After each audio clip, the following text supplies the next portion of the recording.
My beloved child, you are still here for a reason. Out of all the sounds that could have pulled you away, out of all the thoughts that could have carried your attention somewhere else, you remained. That is not small. In a world trained to leave quickly, staying has become a rare kind of listening. You may have almost turned away already. Perhaps your hand moved toward another page. Perhaps your mind whispered, not this, not now, maybe later. Yet something in you paused.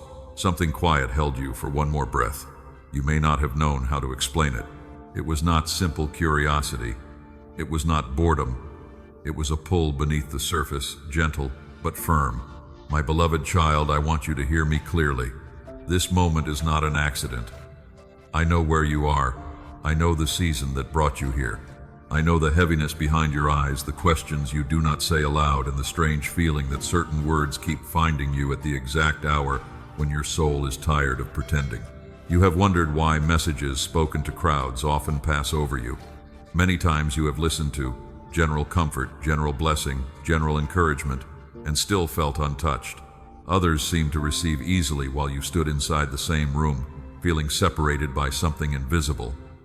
You thought perhaps your heart was too guarded, too analytical, too damaged, too difficult to reach. But my beloved child, that explanation is not the whole truth. There is a kind of word that is spoken aloud where many can hear it, yet it lands only in the heart it was sent to awaken. It moves through a crowd like a name spoken on a busy street. Many hear sound. One person turns. You have spent much of your life turning, then questioning yourself because others did not turn with you. Do not despise that turning. It is not foolishness. It is a mark of recognition. It means something in you still knows how to answer when truth passes near. It means the deepest part of you has not gone numb, even if your outer life has been tired for a long time. Isaiah chapter 43 verse 1 says, I have called you by name, you are mine. My beloved child, I do not only speak to crowds, I know how to call one soul within a crowd. I know how to place a sentence before you that feels as if it crossed oceans of noise to reach your exact hidden place. That is what is happening now.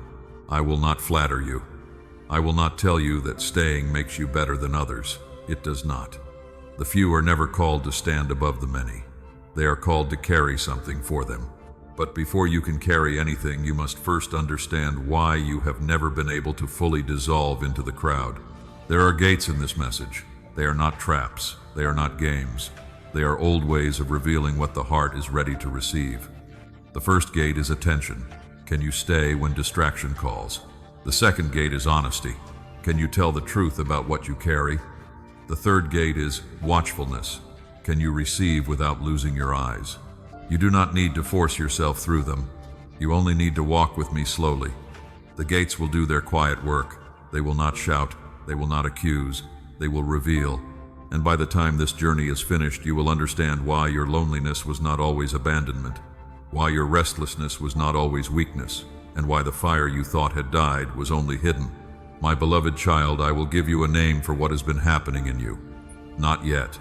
A name given too early can become decoration instead of revelation. First, your heart must recognize the path. First, the room must grow quieter. First, you must see that the staying itself is already speaking. Think of Noah in his generation. The rain had not yet fallen when he began to build. Most people could not understand his obedience because they were listening to the weather, not to my word. He looked strange before he looked right. My beloved child, there are seasons when obedience looks strange because the proof has not arrived yet. You have had moments like that. You sensed something before you could explain it. You felt a warning before the evidence appeared. You knew a place was no longer for you before others understood. You heard a sentence, read a line, or entered a silence that seemed to open something inside you while everyone else passed by untouched. For years you called this loneliness. Tonight, let me begin to rename it. Some of it was separation. Some of it was protection. Some of it was preparation. I was not always keeping you from belonging. Sometimes I was keeping you from disappearing. There is a difference. The crowd can be warm, but it can also dissolve the soul that was meant to remain awake. If you had fully become what everyone expected, you might have lost the part of you that still hears me now. So I allowed certain distances. I allowed certain quiet aches. I allowed you to feel the cost of not fitting, because I was preserving the part of you that could still answer. Do not turn this into pride. turn it into gratitude. If you are still here, it is mercy. If you are still listening, it is grace. If these words are reaching a place you rarely let anyone touch, it is because I am near to that place already. So take this first step with me. Do nothing dramatic. Simply stay. Let your soul notice itself staying. Let it say quietly, I am still here, not to impress anyone, not to prove worth, not to earn love, only to mark the moment when you stopped running long enough to receive. Stay with me, and let the hidden part of your heart come forward, without fear, one breath at a time tonight gently. My beloved child, this is the beginning of the path. The room is still emptying, but you have not left. The noise is still calling, but you are listening. And now I will take you deeper into the kind of word that is not merely spoken to everyone, but addressed to the few who are ready to hear. My beloved child, you have stayed, and now I want to speak about the kind of word that reaches the few. Not because the few are better, not because the few are loved more, not because heaven is trying to flatter a lonely heart. A word addressed to the few is not a prize. It is a calling that finds the soul prepared to hear. You have heard many words in your life. Some were kind, yet they did not touch you. Some were hopeful, yet they passed across the surface of your heart. Some were spoken in rooms where everyone else seemed moved, while you sat there wondering why you felt untouched. You blamed yourself. You thought something inside you had become too hard for blessing. My beloved child, I want to remove that false burden from you. The problem was not always that your heart was dead. Sometimes the word being spoken was wide and your heart was waiting for a narrow address.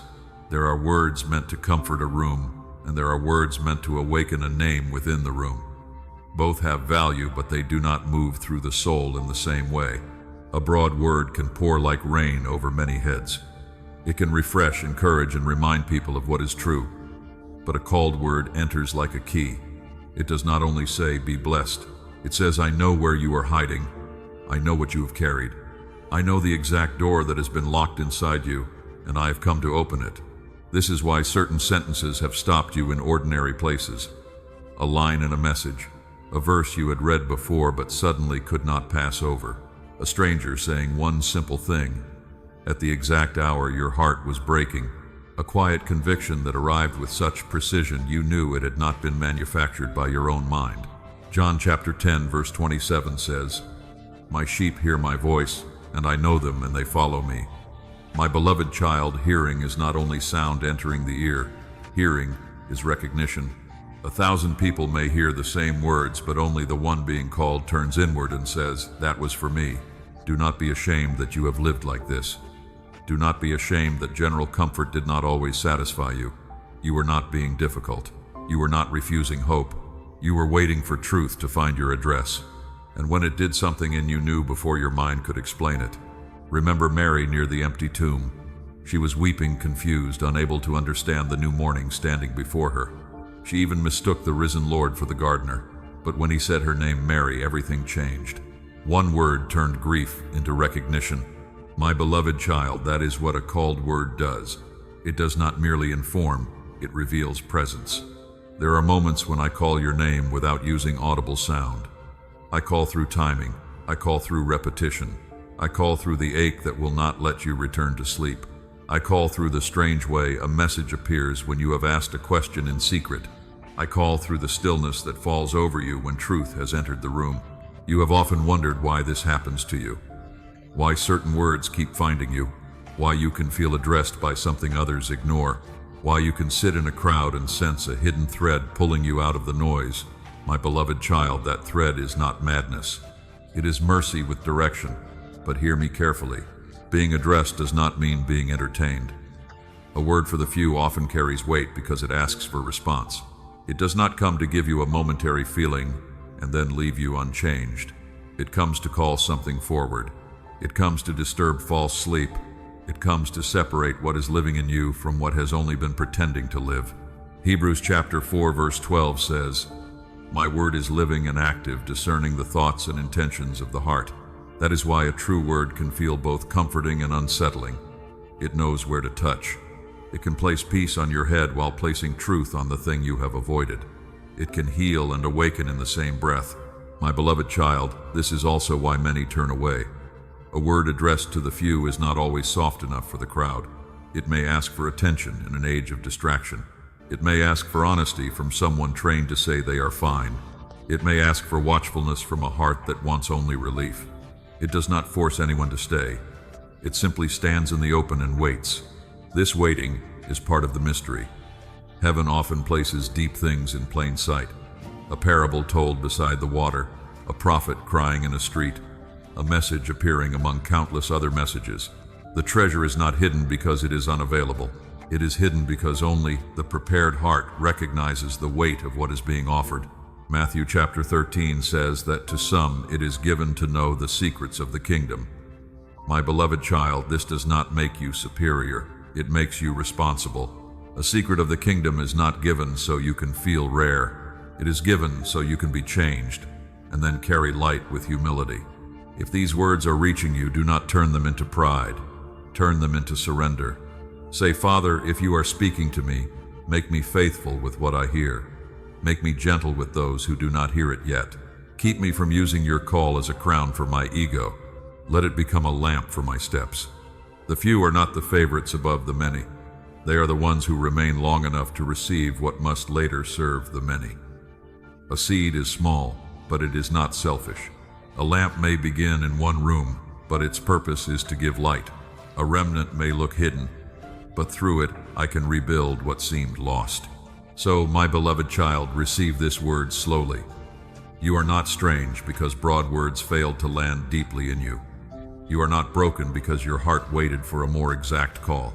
You are not cold because you tested what you heard before trusting it. You have been learning the difference between noise and address. Do not rush past them.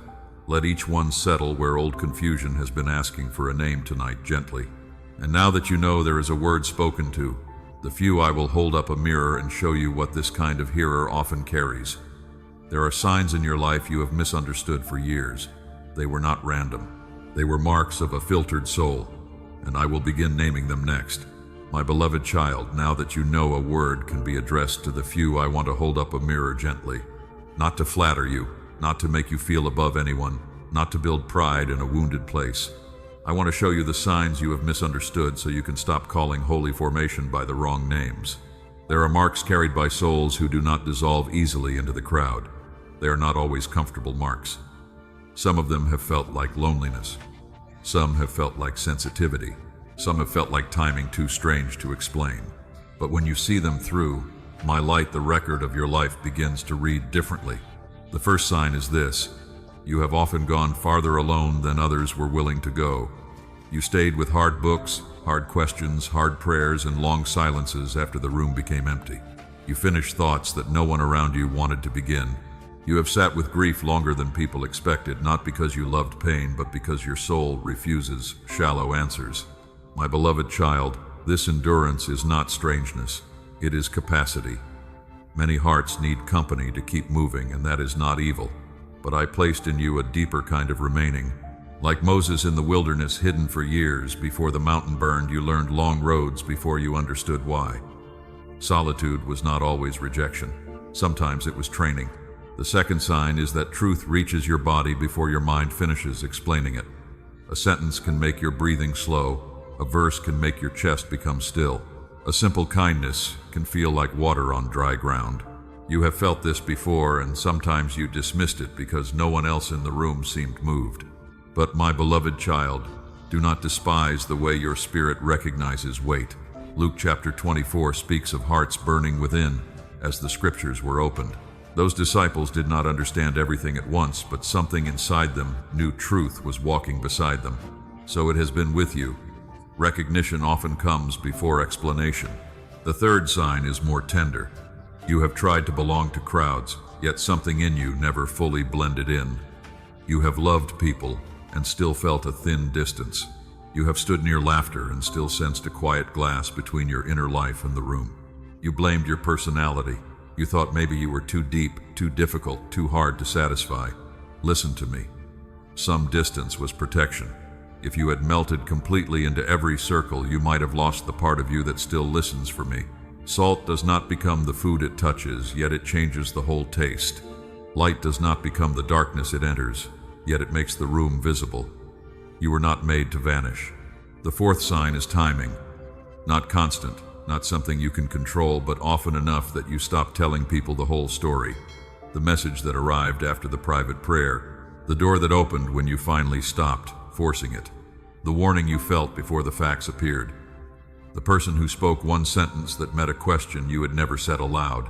My beloved child, I am not asking you to chase signs or build your life on superstition. I am teaching you to notice faithfulness. Proverbs chapter 16 verse 9 says, "A person's heart plans the way, but I direct the steps." There have been steps in your life that carried my direction, even when you did not have language for it yet. The fifth sign is that you keep being found. Through storms of noise, certain words locate you. Through ordinary days, certain invitations pull at your spirit. Through seasons when you wanted to disappear, something still called your name. You tried to ignore it, but it returned in another form, another line, another ache, another small opening. This is not because you are easy to manipulate. You have tested words more than most people know. You have doubted, questioned, and examined. Yet when something true finally rang with the sound of my spirit, you stayed. My beloved child, that staying is not weakness. It is witness. It says there is still a place in you where truth can land. These signs have not made your life simple. You have often paid a cost for them. The endurance made you feel alone. The sensitivity made you feel exposed. The distance made you feel left out. The timing made you feel strange. The repeated finding made you wonder if you were imagining too much. But I am reordering the meaning tonight. What you called too much depth, I call room for root. What you called sensitivity, I call a living nerve of discernment. What you called not fitting, I call being preserved from dissolving. What you called coincidence, I call quiet guidance. What you called being unable to let go of certain words, I call being summoned. Jeremiah chapter 1 verse 5 says, "Before I formed you, I knew you, my beloved child. I knew the shape of your hearing before others misunderstood it. I knew the way your heart would tremble at truth. I knew the roads where company would run out. I knew the nights when you would ask why you were different.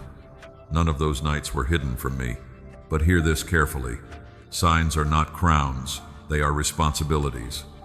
If you recognize yourself here, bow lower, not higher. The filtered soul is not chosen to admire itself. It is formed to receive, deeply obey, humbly, and later become a place of shelter for others who do not yet understand their own ache. Do not use these signs to separate yourself in pride. Use them to come nearer to me. Let them lead you into prayer. Let them soften how you look at people who have not stayed as long.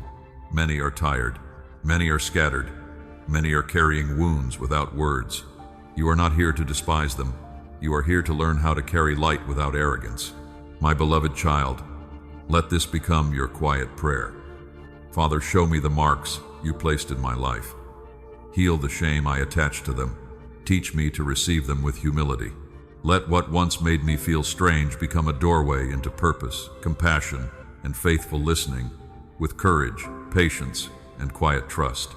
I will answer that prayer. I will show you your story again, but under a cleaner light.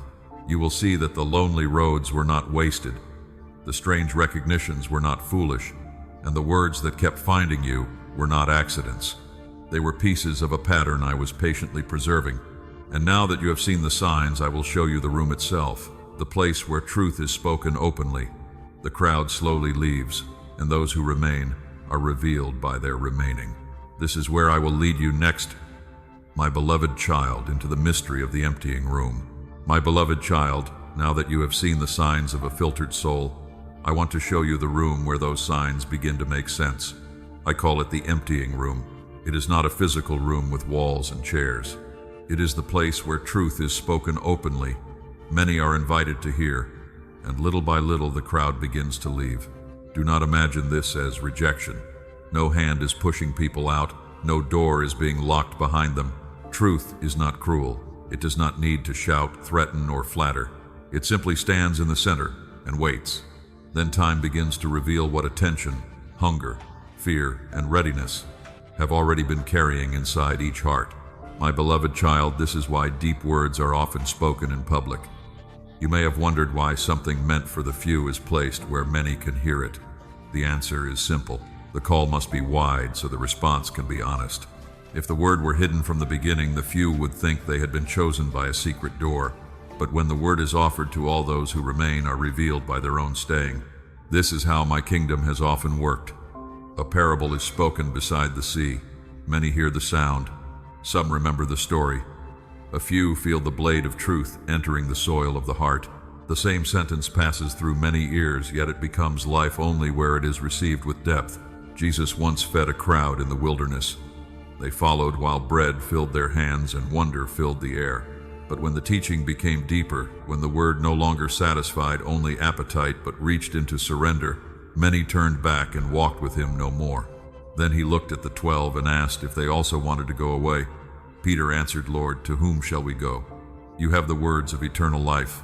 My beloved child, that was an emptying room. The crowd was not forced away.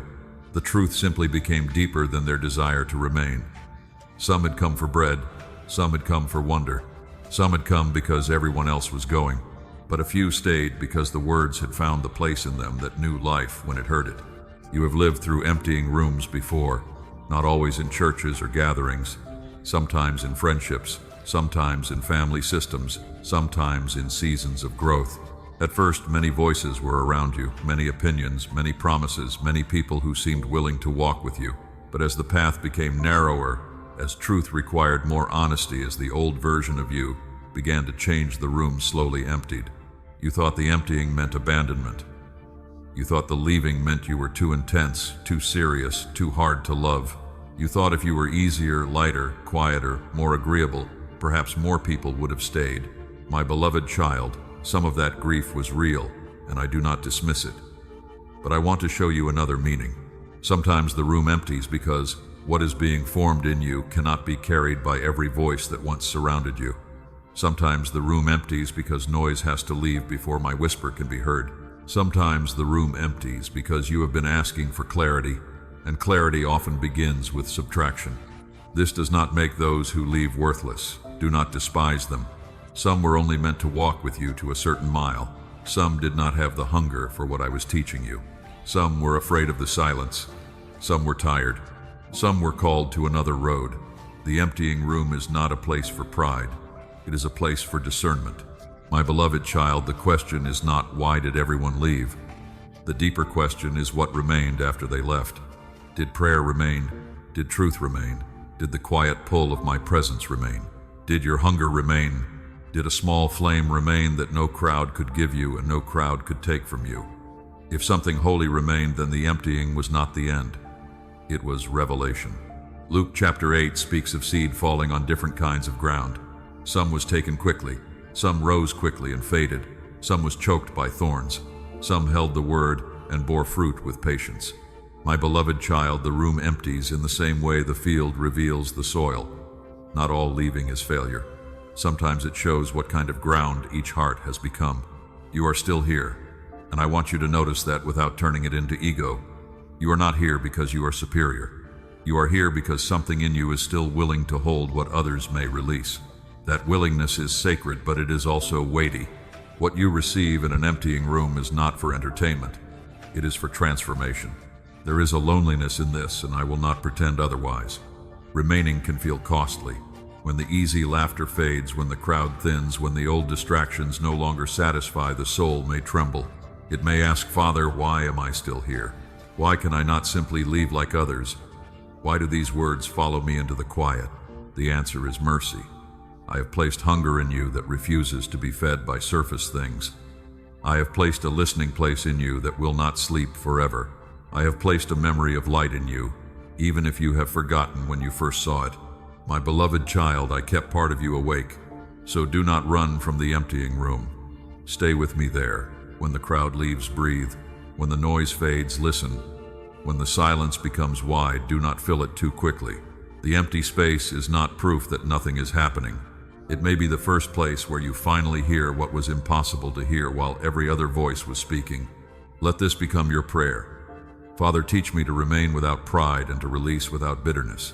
Teach me to honor those who leave without abandoning what you are speaking.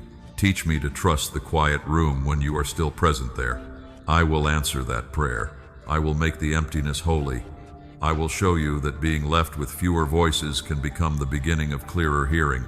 I will teach you to stay without becoming hard to listen, without becoming proud, and to receive without forgetting compassion for those who could not remain.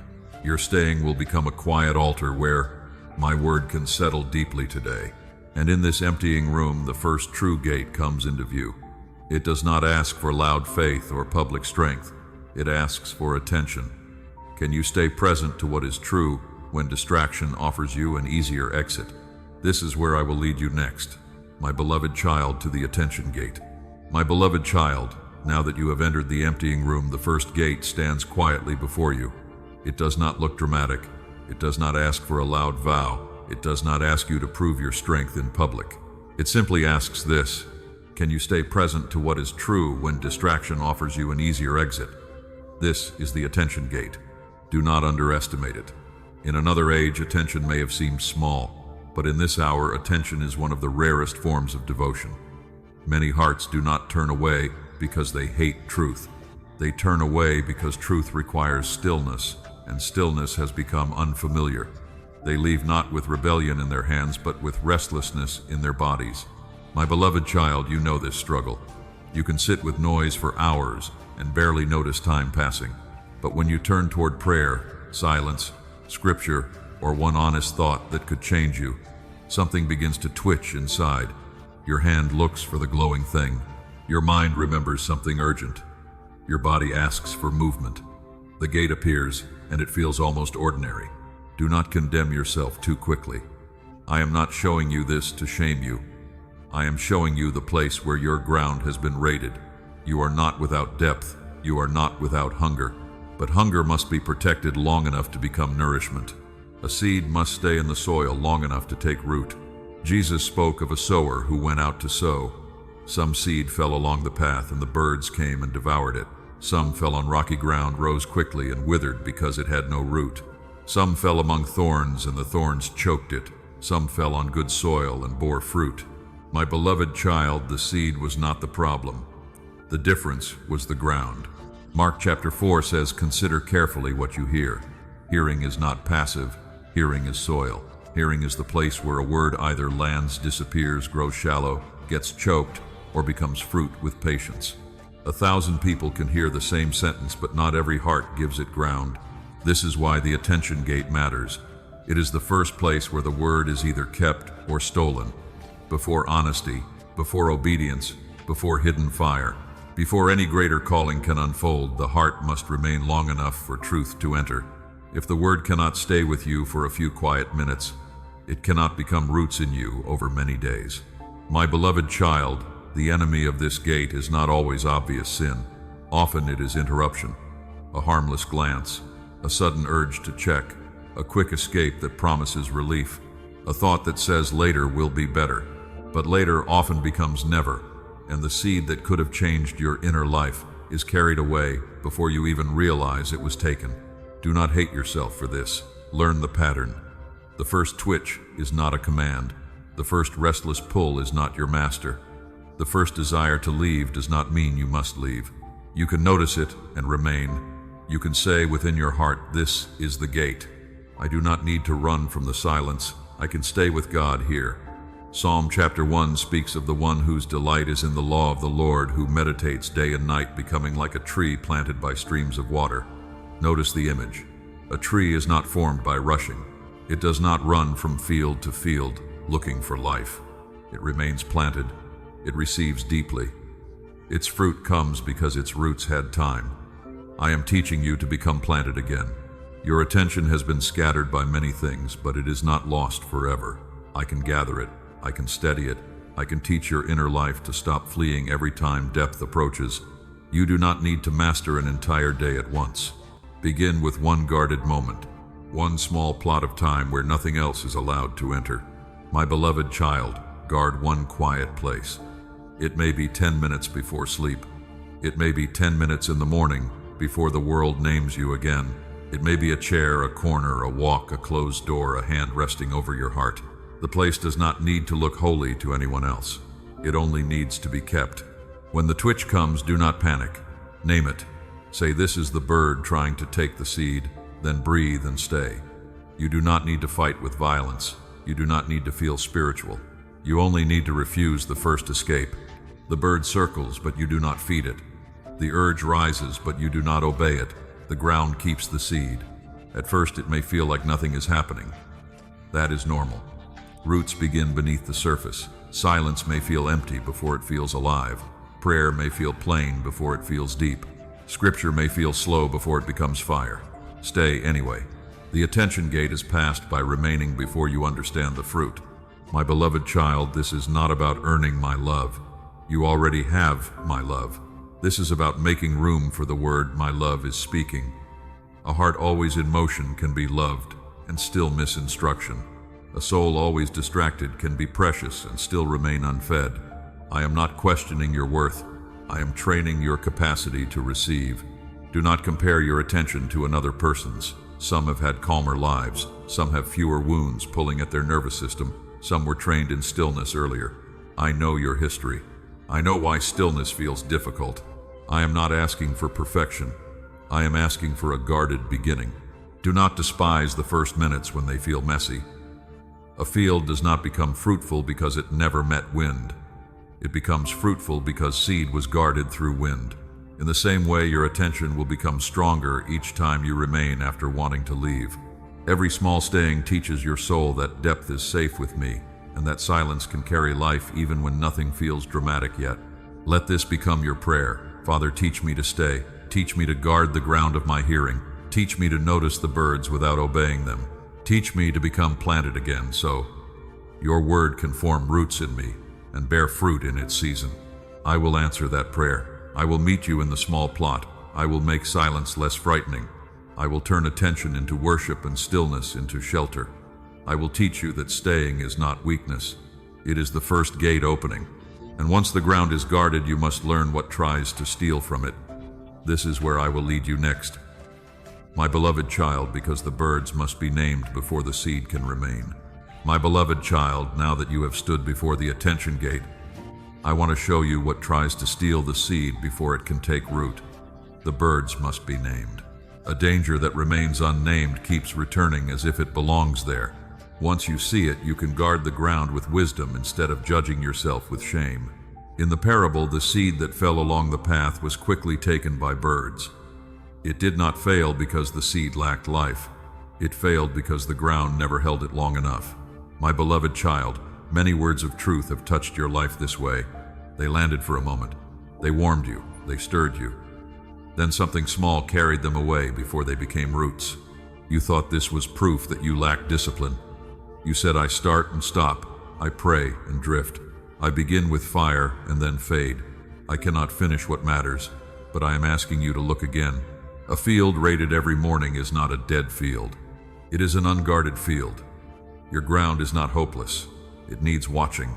Mark chapter 4 says that when some hear the word, the enemy comes immediately and takes away what was sown in them. Notice the word immediately. The stealing does not always wait for a great crisis. It often comes in the first quiet minutes before the word has gone deep, before the heart has decided to keep it. In your day, the birds do not always look like birds. They look like notifications. They look like one quick check. They look like a sudden urge to scroll. They look like a snack you did not need a task. You suddenly remember a conversation you used to avoid silence, a small escape that seems harmless because it asks for only a moment. My beloved child, one moment can be enough to lift the seed from the surface. This does not mean every interruption is evil. It means your inner ground must learn what is happening when truth has just landed. The enemy does not need to destroy the whole field if he can keep removing the seed. You have experienced this often. A message touches you deeply, and then within minutes you are pulled into noise. A verse makes your heart still, and then the day rushes in before you sit with it.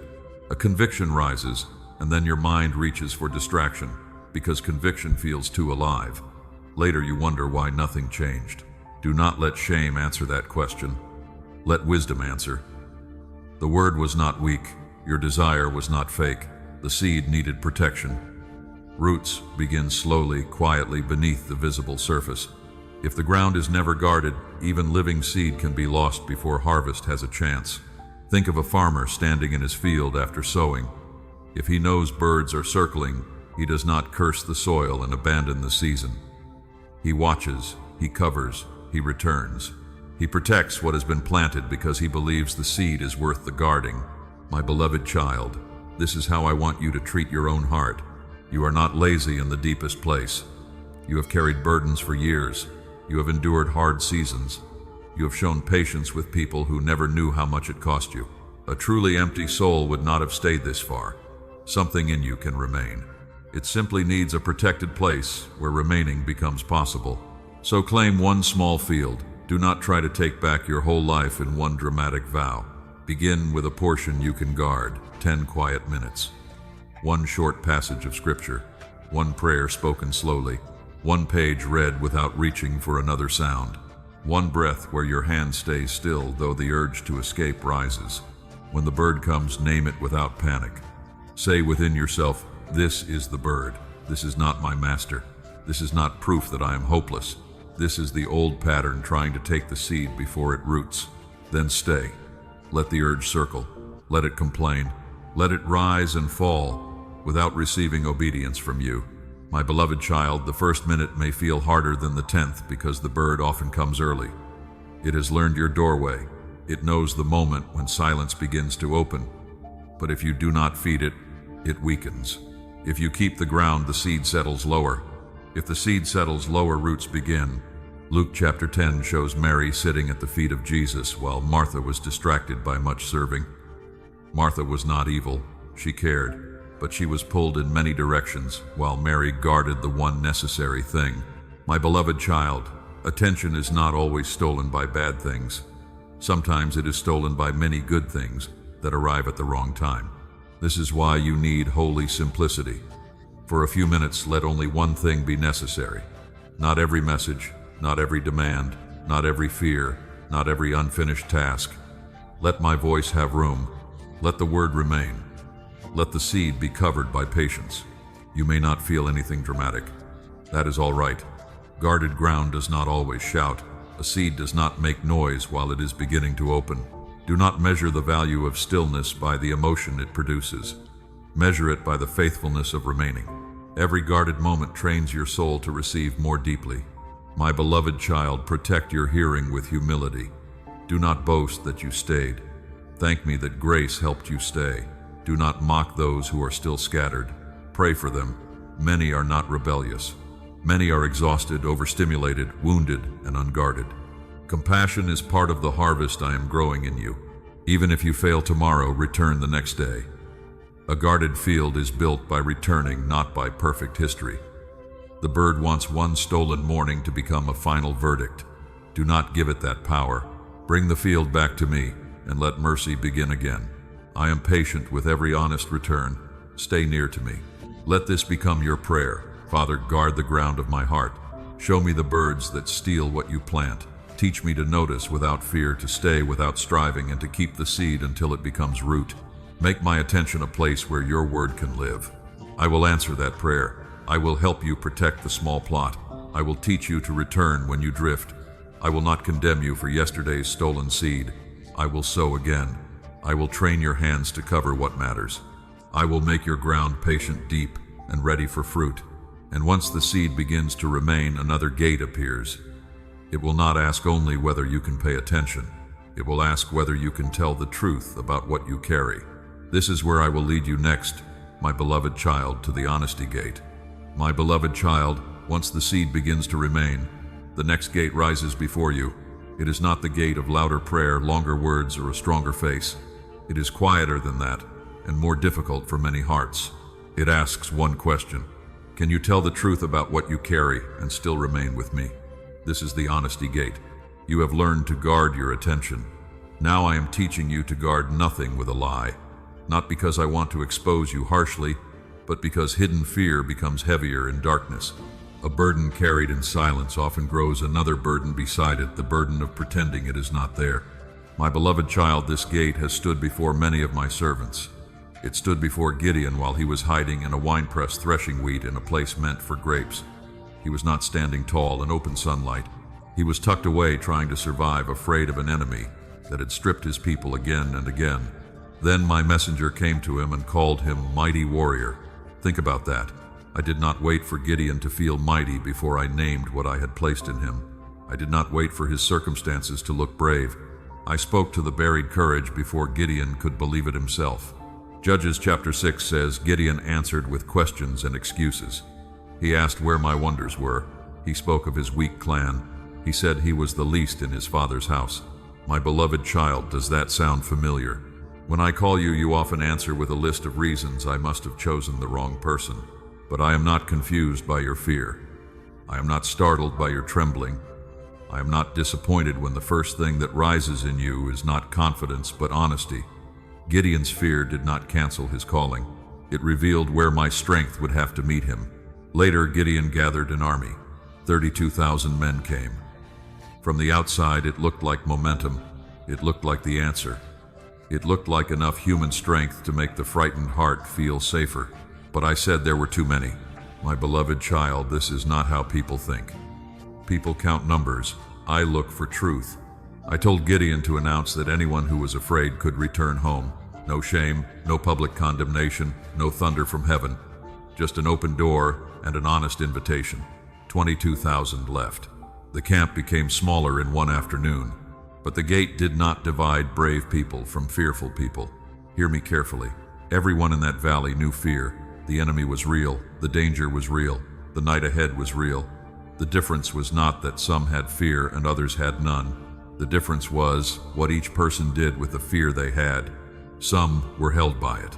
Some held it before me and remained. My beloved child, you can pass this gate trembling. That sentence must go deeper than your mind.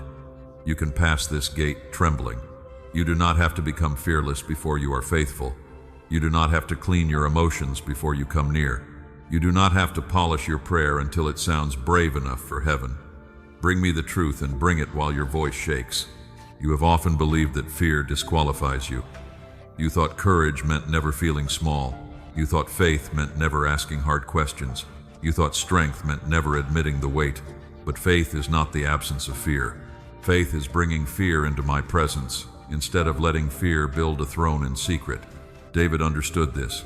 Psalm 56 verse 3 says, when I am afraid, I put my trust in you.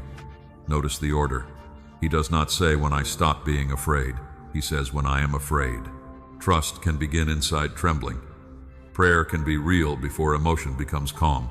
Surrender can happen while the storm is still loud. My beloved child, I want to remove the false mask from your face, not to shame you, but to let you breathe.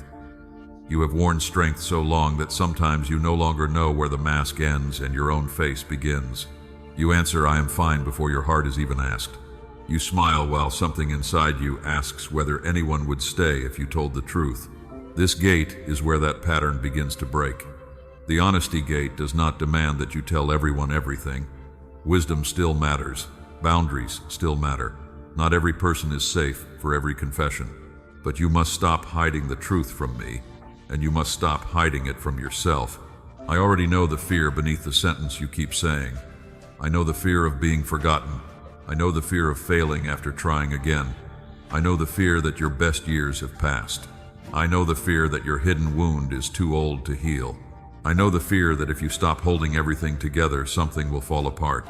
My beloved child, I know, and still I call you near. When Gideon's army shrank, it did not mean the promise shrank. It meant the room for my glory grew. When the false safety of numbers was removed, Gideon had to learn a deeper kind of dependence. So it will be with you. Sometimes honesty feels like losing protection because the old mask falls away, but the mask was never true protection. It only kept your fear unwitnessed. Do one small thing tonight. Speak one honest sentence before me. Not a speech, not a performance, one sentence. Father, I am afraid of this. Say what this is. Let the sentence exist without rushing to fix it. Let it be seen. Let it be held in my presence. Nothing may change outwardly in that moment, but something will change in the wait. A named fear is different from a hidden fear. A witnessed fear is different from a secret fear. When you bring it to me, it loses the power of being alone with you. This is the honesty gate, my beloved child. It opens when you stop pretending strength is silence. It opens when you discover that trembling in my presence is safer than composure far from me. It opens when you let the truth stand before me and realize my love has not moved away. You will see that honesty is not weakness, but the doorway where mercy enters the locked room. You will learn that fear loses its throne when it is brought into the light with me beside you again tonight. I will not crush the bruised reed. I will not quench the faintly burning wick. I will meet you gently, truthfully, and faithfully. And as you learn to tell me what you carry, I will show you why hidden fear has weighed so much for so long. That is where I will lead you next, into the weight of unwitnessed fear. My beloved child, after the honesty gate opens, you begin to understand why the weight has felt so heavy for so long. It was not only the fear itself, it was the loneliness of carrying fear without witness. A burden hidden in darkness does not stay the same size. It gathers extra weight from secrecy, silence, and the effort of appearing steady. You have known this more than you have admitted. Someone asks how you are, and before your heart can speak, your mouth says, "I am fine." The words come quickly, almost automatically. Then a small heaviness settles in your chest, because one more time the truth stayed inside while the mask stepped forward.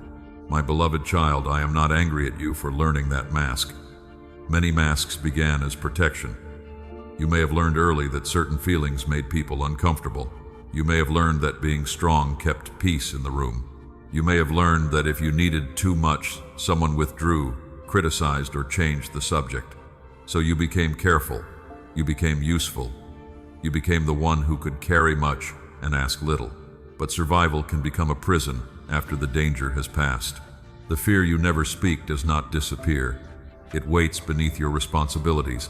It rides quietly under your prayers. It sits beside you when the house is finally silent. You try to rest, but your body keeps listening for something to go wrong. You try to worship, but a hidden worry pulls at the edge of your mind. You try to smile, but the inner room is full. Psalm 32 says that when silence covered, the heart strength dried up like in the heat of summer. My beloved child, silence can feel noble for a season, but hidden sorrow eventually speaks through exhaustion. The body begins to carry what the mouth refuses to name. The soul becomes tired from guarding doors I never asked you to lock. This is why I invite you into witnessed truth, not public exposure, not telling every person every wound, not pouring your heart before unsafe ears. Witnessed truth begins when you let me stand with you before what is real. It begins when you stop editing your fear into something more acceptable. It begins when prayer becomes honest enough to breathe. Hannah understood this. She came to my house carrying grief that others did not fully understand. Her lips moved. Her sorrow poured out. She did not have polished language. She did not come with a speech that made everyone comfortable. She came with bitterness of soul and wept before me. And I did not despise her. I received what others misread.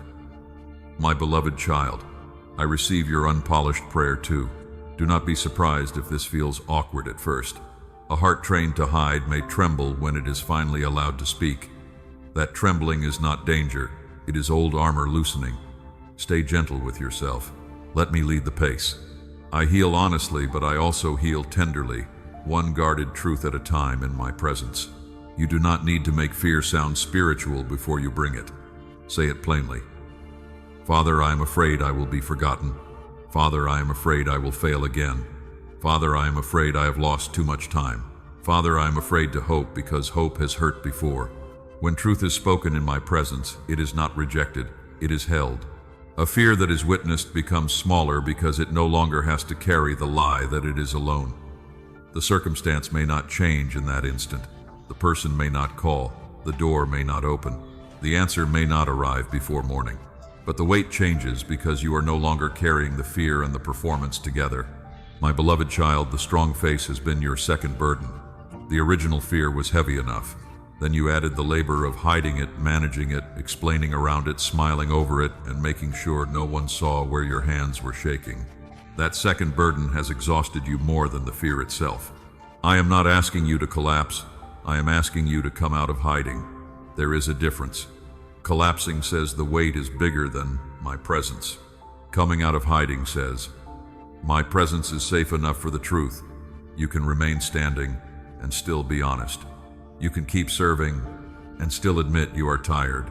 You can love others and still say you need me. Even my son in the garden did not pretend the cup felt light. He said his soul was deeply sorrowful and he brought trusted ones near. Then he prayed before me with honest anguish and surrendered to my will. My beloved child, if holiness itself did not treat sorrow as shame, why do you keep calling your honest trembling a failure? Your fear does not frighten me. Your questions do not drive me away. Your tears do not make me withdraw. I am near to the brokenhearted. I know how to sit beside the thing you cannot fix tonight. I know how to hold your life together while you stop pretending you are holding it alone. So begin with one sentence, not the entire history, not the whole wound, one sentence of truth. Say, Father, this is what I am afraid of. Then pause. Let the sentence be heard. Let your body learn that truth did not destroy the room. Let your heart learn that I did not leave after hearing it. Then if I lead you, choose one safe human witness. Not someone who feeds fear, not someone who uses pain as gossip, someone steady, humble, and prayerful. You were not made to be known by everyone, but you were also not made to be unknown by everyone. Some healing comes when truth is shared in wise light. Galatians chapter 6 says to bear one another's burdens. That command assumes burdens must become visible enough to be carried. My beloved child, let me teach you who can carry with you and who cannot. Wisdom does not hide forever. Wisdom chooses holy hands. As you practice this, your inner life will begin to unclench. The room inside you will have more air. Prayer will become less like a report and more like a conversation. Worship will become less like performance and more like return. You will discover that honesty did not weaken your faith. It made your faith real. And when fear is witnessed, you become watchful in a new way. You no longer drink from need with your face buried in survival. You can lift your head. You can receive comfort without losing discernment. You can let my provision touch you without being swallowed by desperation. That is why the next gate waits at the water. After attention is guarded and honesty is spoken, I will teach you how to receive while remaining awake. Come with me now, my beloved child, to the place where thirsty men drank and only a few kept their eyes lifted. My beloved child, come with me now to the water. You have guarded the ground. You have named the fear. Now you must learn a third kind of faithfulness, one that many people never notice because it hides inside an ordinary need. This gate does not appear in a temple or on a stage. It appears when you are tired, thirsty, and ready to receive. Gideon's army had already been reduced. The ones who could not stand with their fear had returned home. 10,000 remained, and from the outside that looked small enough. But I told Gideon there were still too many. My beloved child, I do not measure readiness by number alone. I look at posture. Judges chapter 7 says, I brought the men down to the water, and there I would test them. Notice how simple the moment looked.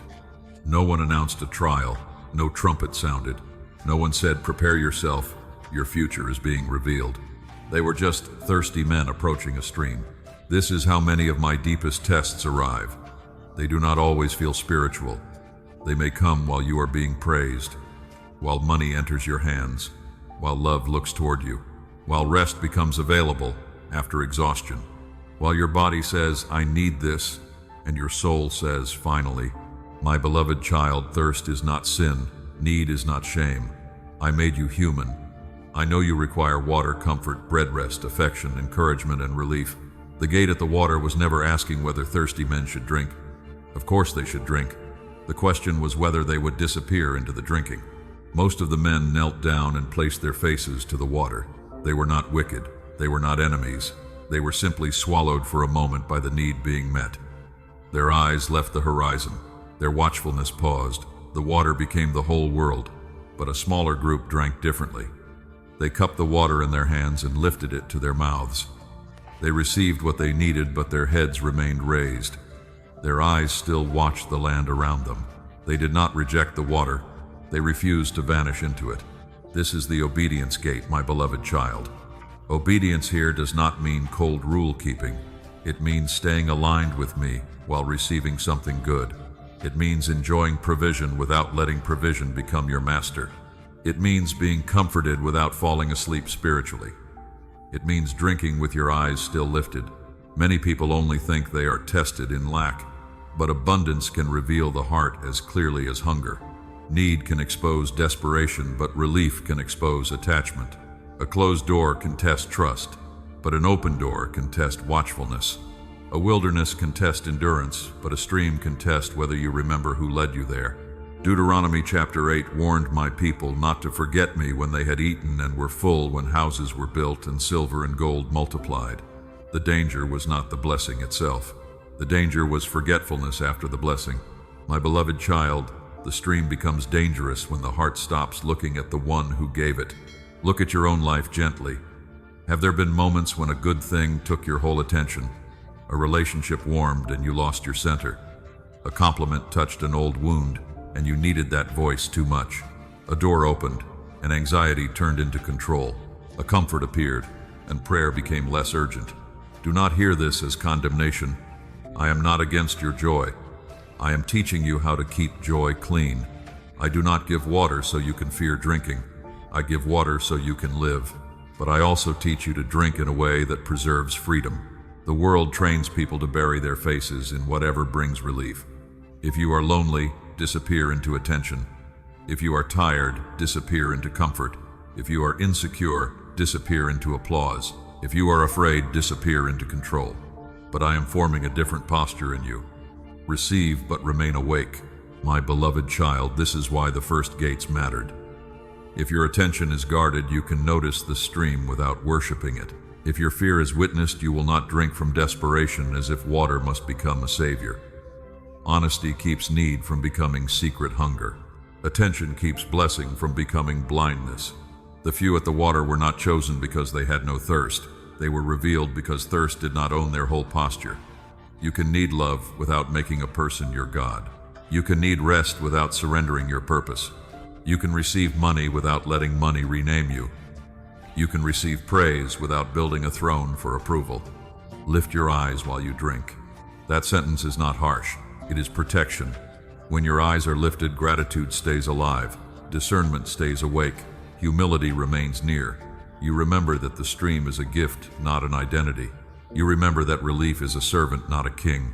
You remember that I am your source, not merely the one you call when the stream dries. Proverbs chapter 3 says, "In all your ways acknowledge me, and I will make your paths straight." All your ways includes hunger and fullness, waiting and receiving, tears and celebration, silence and answered prayer. So practice this in small things. When comfort comes, pause and thank me before you disappear into it. When praise comes, receive it with humility and let it pass through you back to me. When a door opens, step forward slowly enough to keep hearing. When rest comes, let it restore you. When love comes, let it bless you, not possess you. My beloved child, I will not ask you to live untouched by need. I will teach you to be free inside need. I will not ask you to reject the stream. I will teach you to drink as one who belongs to me.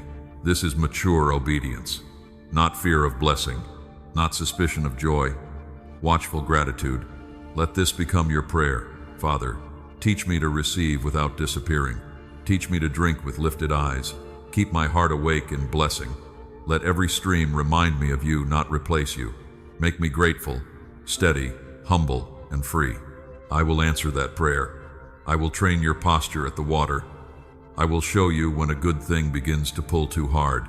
I will steady your hands, lift your head, and teach your heart to receive without becoming captive.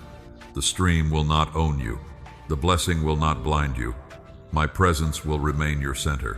And when these three gates have been named, attention, honesty, and watchfulness, a deeper identity begins to appear. You are not merely someone who stayed.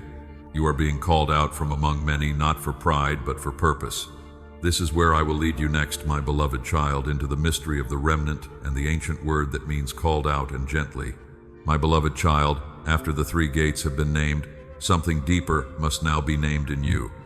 You have learned that attention can be guarded, fear can be witnessed, and blessing can be received with lifted eyes. Now I want to speak to the identity that begins to appear when a soul remains after the room grows quiet. There is an old word carried through Scripture, a word that has often been misunderstood because wounded hearts turn calling into comparison. The word is eklektos. It means called out from among, not called because the crowd is hated, not called because the one who remains is better. Called out from the middle of many so something entrusted can be carried with care. My beloved child, do not rush past that phrase. Called out from among. It assumes a crowd. It assumes a wide invitation. It assumes the word was placed where many could hear, yet only some remained long enough to receive it. This is not exclusion for the sake of pride. It is separation for purpose. You have often felt the pain of being pulled out from what others seemed able to enjoy easily. You watched people blend, settle, move on, laugh lightly, and forget quickly. You tried to do the same. But something in you would not let go of the deeper question. Something in you kept hearing another sound beneath the noise. You thought that made you difficult. I am telling you, it made you available. Romans chapter 11 speaks of a remnant chosen by grace. My beloved child, remnant is not a word of rejection. It is not the scraps left behind after everything valuable is gone. In my hands, remnant means seed preserved for rebuilding. It means the part kept alive when the field looked empty. It means the small portion through which I can begin again. A remnant is not impressive to the crowd. It does not look large enough to matter. It often feels hidden, overlooked, and too small for the weight of the promise. But I have never needed large numbers to begin holy restoration. I can hide a forest in a seed. I can hide a nation in a child. I can hide tomorrow inside what today calls small. Think of Elijah when he believed he was alone. He had seen fire fall, yet later he ran tired and afraid. He said he was the only one left. But I told him there were 7,000 who had not bowed to Baal. My beloved child, the remnant is often larger than the lonely heart can see, but it is still hidden enough that pride cannot easily count it. You may feel alone, but you are not abandoned. You may feel rare, but you are not superior. You may feel hidden, but you are not forgotten. There are others known by me, kept by grace, formed in places, learning to remain while noise pulls at their sleeves. This is why I have been careful with your loneliness. I will not let you romanticize it, and I will not let you despise it. Loneliness can wound, but it can also reveal what company once covered. When the crowd is gone, you begin to see what you actually love, what you fear, what you worship, and what voice you still follow when no one is watching. My beloved child, being called out does not mean being called away from love. It means being called into a purer love, a love not built on applause, a love not dependent on belonging to every room, a love strong enough to stand apart without becoming cold, a love humble enough to return to others without needing to be understood by all. Isaiah chapter 6 says that even after much is cut down, the holy seed remains in the stump. That is remnant language. Not everything visible survives. Not every branch keeps its leaves. But beneath what looks reduced, I preserve life. My beloved child, do not measure my work only by what appears full. Sometimes the holiest thing is what remains after the cutting. You have been in seasons where much was reduced. Relationships changed. Old comforts lost their voice. Certain ambitions no longer satisfied you. Some rooms that once felt necessary became too small for the truth growing inside you. You grieved those reductions because you thought they meant loss. But some were pruning. What remained after the pruning matters. Did your hunger for me remain? Did your love for truth remain? Did your compassion survive disappointment? Did prayer still rise even weakly from the place no one saw? Did a small flame stay alive after the wind passed over you? My beloved child, eklektos does not mean untouched. Remnant does not mean unbroken. Often the called out are the ones who have been pressed, sifted, emptied, and humbled until they no longer trust in their own shine. They become usable because pride has lost some of its grip. They can hold fire without thinking the fire began with them. This is why smallness is not failure in my kingdom. A handful of disciples carried a message that outlived empires. A boy's lunch fed a multitude when placed in my hands. A widow's oil became enough when obedience met need. But receive this with humility. Do not turn the word called into a wall. Do not use remnant as a title for ego. If I call you out, I call you nearer. If I set you apart, I set you apart first unto myself. If I preserve you so life can pass through you, not stop with you. The crowd is not your enemy. Many in the crowd are wounded, distracted, hungry, and unseen. Some left the room because they were not ready, not because I stopped loving them. Some will need what I teach you here. So let this identity make you softer, not harder. Let it make you faithful, not proud. Let it teach you to listen, pray, and serve. You are not being called out so you can look back with contempt. You are being called out so you can carry light back with compassion. My beloved child, let this become your prayer. Father, if you have called me out from among many, keep me low before you. If I am part of a remnant, make me faithful with the seed you preserved. Do not let calling become pride in me. Let it become obedience, mercy, and steady love. I will answer that prayer. I will teach you the weight of being called without letting it poison your heart. I will show you that set apart does not mean unloved, and hidden does not mean unused. I will gather your scattered understanding and give your story a cleaner name. And now that you know calling is purpose, not preference, I must show you another mystery. Sometimes I bring a few further in, not because I love them more, but because the road ahead will ask them to carry more. This is where I will lead you next, my beloved child, into the truth that further in is provision, not preference. My beloved child, now that you understand calling as purpose and not pride, I must speak to a wound many faithful hearts carry quietly. It is the wound of watching someone else be taken further in while you are asked to wait outside. It is the ache of believing closeness has been measured and you were given the smaller portion. I want to heal that misunderstanding before it becomes bitterness. Further in is not always preference. Very often further in is provision. When I bring a soul into a deeper room, it is not because that soul is worth more than another. It is because the road ahead will require something that can only be supplied in hidden places. Look at the life of Jesus with his disciples. Many followed him. From among many he called 12, and even among the 12 there were moments when he took only Peter, James, and John into rooms the others did not enter. This has confused many hearts because human eyes quickly ask why them and not me. My beloved child, I know that question. You have asked it in different words. Why did they get the opportunity? Why did they receive the answer? Why did they seem to hear more clearly? Why did another person seem trusted with what your heart also desired? You smiled on the outside, but inside something tender wondered whether you had been overlooked. I want you to see the scenes carefully. When the daughter of Jairus lay dead, Jesus allowed only a few to enter the room where resurrection would happen. When he climbed the mountain and his face shone with heavenly glory, only those same few were taken with him. When he entered the garden before the cross, he brought them nearer than the rest while sorrow pressed heavily upon him. These were not rooms of favoritism. They were rooms of preparation. Peter, James, and John were not perfect men. Peter spoke too quickly. James and John once desired positions of honor.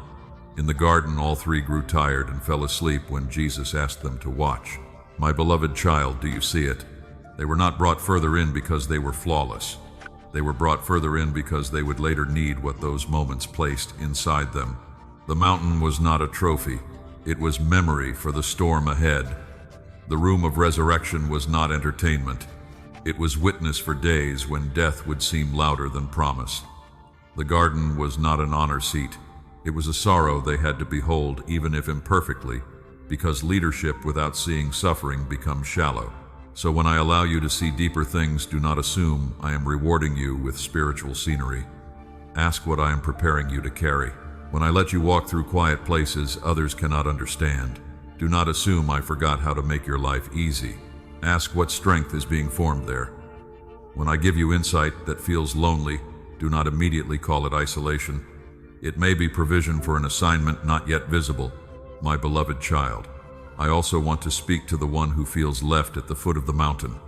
Waiting below does not mean you are less loved. The 9 disciples were not rejected because they were not taken up. They were still called. They were still chosen. They still belonged to the teacher. Their place in the story did not vanish because another group entered a different scene. This matters for you. Another person's deeper moment is not proof of your lesser value. Their open door is not my closed heart toward you. Their private preparation does not erase your own. I portion sight according to the road ahead, not according to a hierarchy of love. John chapter 15 verse 15 says, I have called you friends, for all that I have heard from my Father I have made known to you. My beloved child, friendship with me is not fragile. It is not threatened by the way I prepare another servant. You do not have to compete for my attention as though my love becomes smaller when I guide someone else. But you must guard your heart here. The enemy often turns holy difference into personal rejection. He whispers, if you mattered, you would have been invited too. If God trusted you, you would have seen that also. If you were truly called, your path would look like theirs. These whispers are old. and they have stolen peace from many who were deeply loved. Do not receive them. There are things I show you that others are not ready to hold. There are things I withhold from you, because your heart would turn them into pressure before their time. There are rooms you are not in because I am protecting you, not excluding you. There are delays that are mercy, not dismissal. My beloved child, trust my portioning. Trust that I know what sight strengthens you and what sight would burden you. Trust that I can prepare you in hiddenness as fully as I prepare another on the mountain. Trust that my love is not measured by how public the moment appears. A seed under soil is not less alive than a flower in sunlight. It is simply in another stage. A vessel in the workshop is not abandoned because it is not yet on the table. It is being shaped for use. A hidden spring under rock is not useless because no crowd is gathered around it. In its hour it will break open and give water. I am not asking you to stop desiring growth. Desire is not the enemy, but desire must be purified until it can celebrate another person's preparation without questioning your own. A secure heart can say, "Father, bless them," and still believe you have not forgotten me. That freedom is precious and holy. So if you are brought further and bow low, receive it as provision, not status. If you are asked to wait below, stay faithful. Waiting is also provision. It teaches humility, steadiness, and trust without visible proof. Both places can be holy when your heart remains with me. Let this become your prayer. Father, free me from measuring love by access. Teach me to receive my portion without jealousy and to honor another's portion without fear. If you bring me deeper, make me humble. If you ask me to wait, make me faithful. Prepare me for the road. You know not the road I envy. I will answer that prayer. I will heal the ache of comparison before it hardens. I will teach you that no place is wasted when I am there. Mountain garden room below, hidden season, public calling, quiet preparation. I can meet you in all of them. And now, my beloved child, I must show you what happens when the heart begins measuring another person's portion instead of inhabiting its own. This next truth will free energy you did not know comparison had been stealing. Come with me now into the place where comparison is revealed as a failure of presence. My beloved child, now I must speak to the quiet thief that often enters after the heart misunderstands another person's portion. It is comparison. You have called it envy. You have called it weakness. You have called it proof that something in you is small. But tonight, I want to show you a deeper truth. Comparison is not only a moral struggle, it is a failure of presence. When you compare, you leave the life I placed in your hands and stand inside someone else's story. Your body remains in your room, your chair, your day, your assignment, but your attention has traveled. It is measuring another table, another door, another blessing, another face, another timeline. Then you wonder why your own life feels distant. My beloved child, a soul can fully inhabit only one life at a time. I gave you your breath, your ground, your calling, your season. When your heart keeps walking another person's road in secret, your own road becomes neglected. Not because I stopped leading you, but because you are no longer fully present to the place where I am leading. This happened at the foot of the mountain. Jesus had taken Peter, James, and John further up while the others remained below. Then a desperate father came with his suffering child. The disciples who waited below were not strangers. They had walked with Jesus. They had seen authority. They had been trusted before. Yet that day they could not bring freedom where freedom was needed. When Jesus later spoke with them privately, he pointed them back to prayer. Mark chapter 9 shows that the deeper work required a deeper center. My beloved child, their failure was not proof they were unloved. It revealed that their inner life had become divided. Their hands were present, but their hearts may have been elsewhere. You know this feeling. You are trying to pray, but part of you is watching someone else's answered prayer. You are trying to build, but part of you is counting another person's progress. You are trying to rest, but part of you is asking why another life seems easier. You are trying to obey, but part of you keeps looking at the mountain and wondering why you were not taken there. This is how comparison steals. It rarely begins with hatred. Often it begins with ache. You see someone receive what you wanted. You hear good news that touches your own delay. You smile because you love them, and still something underneath starts doing math.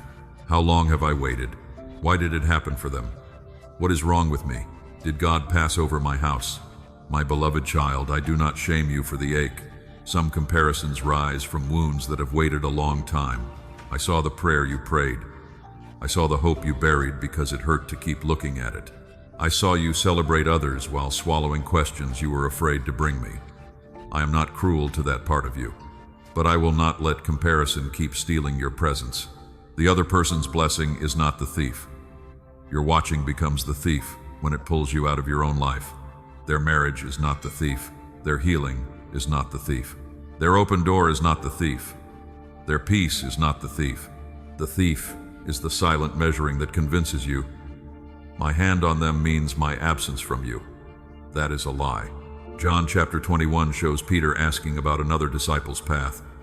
Jesus answered, "What is that to you? You follow me. My beloved child," those words may sound sharp until you hear the love inside them. I was not dismissing Peter's question. I was saving Peter's presence. A heart staring sideways cannot follow steadily. You follow me. That is the medicine. Not because others do not matter, but because your calling cannot grow in a life you are not inhabiting. You cannot tend your field while living at the fence staring into another field. You cannot receive your portion while arguing with mine about someone else's portion. So come back. Come back behind your own eyes. Come back to the breath in your body. Come back to the work in your hands. Come back to the prayer waiting in your own room. Come back to the small obedience I placed before you today. This is where grace is meeting you. Not in the imagined life you are measuring, but here. When comparison begins, do not attack yourself. Shame only pushes you further away from presence. Instead, name it gently. Say, "Father, I have left my lane. Bring me back." Then touch something real. Your hand, the table, the page, the steering wheel, the fabric of your sleeve. Let your body remind your soul where it is. Presence often returns through simple things.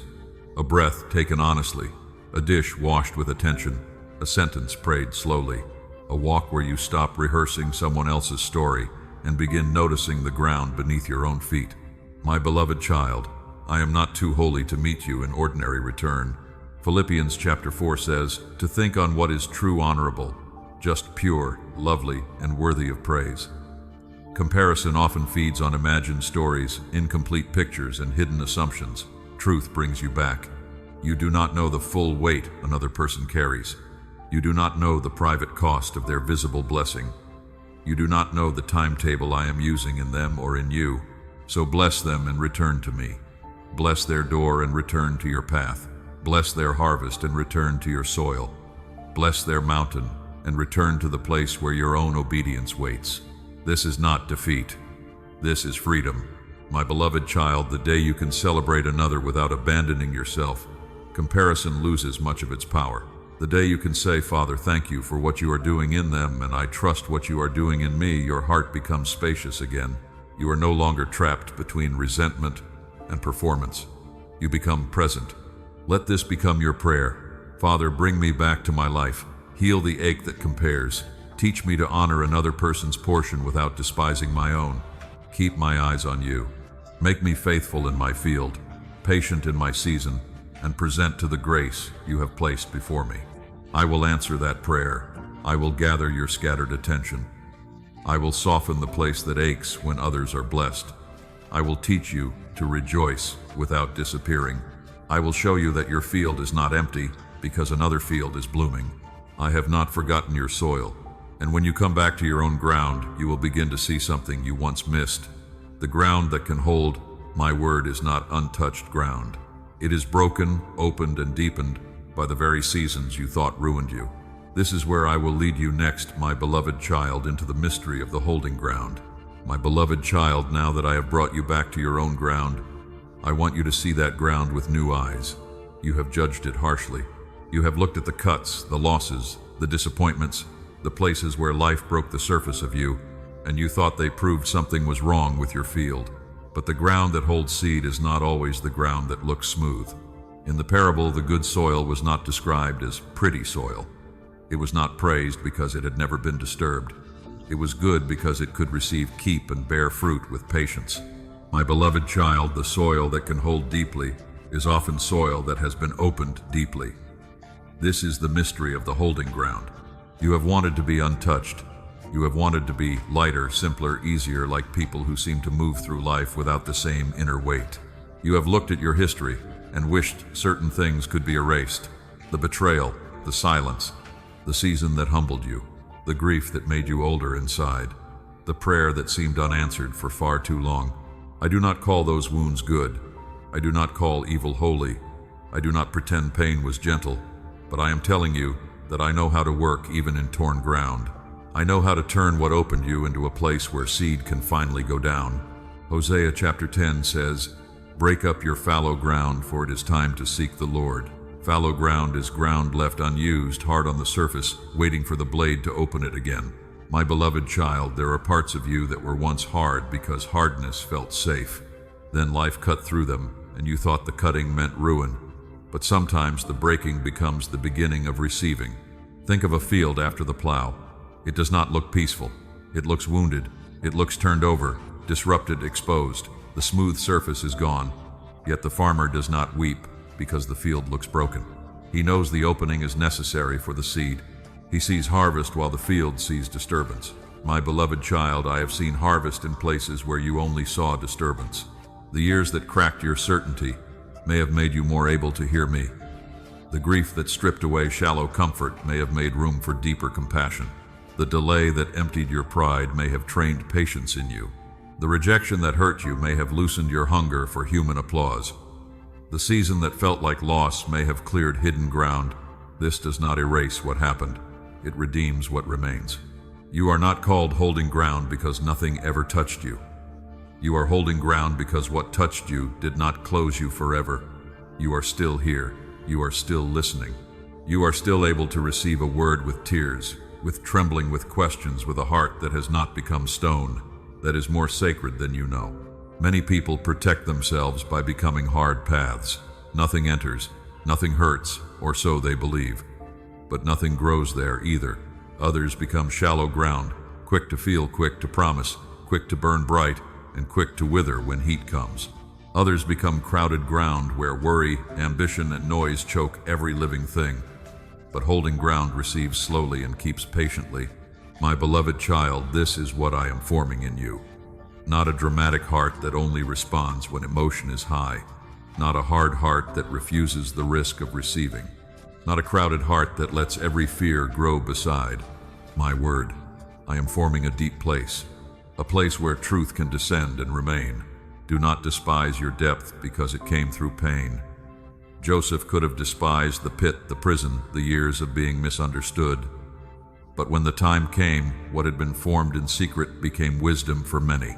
He was not defined by the pit. Yet the pit became part of the road that prepared him to preserve life. So it is with you, my beloved child. I will not let your hardest seasons name you, but I can use them to deepen you. I can teach your scars to become places of compassion instead of bitterness. I can teach memory to become wisdom instead of bondage. I can make the place that once only ached become a place where my word settles with power.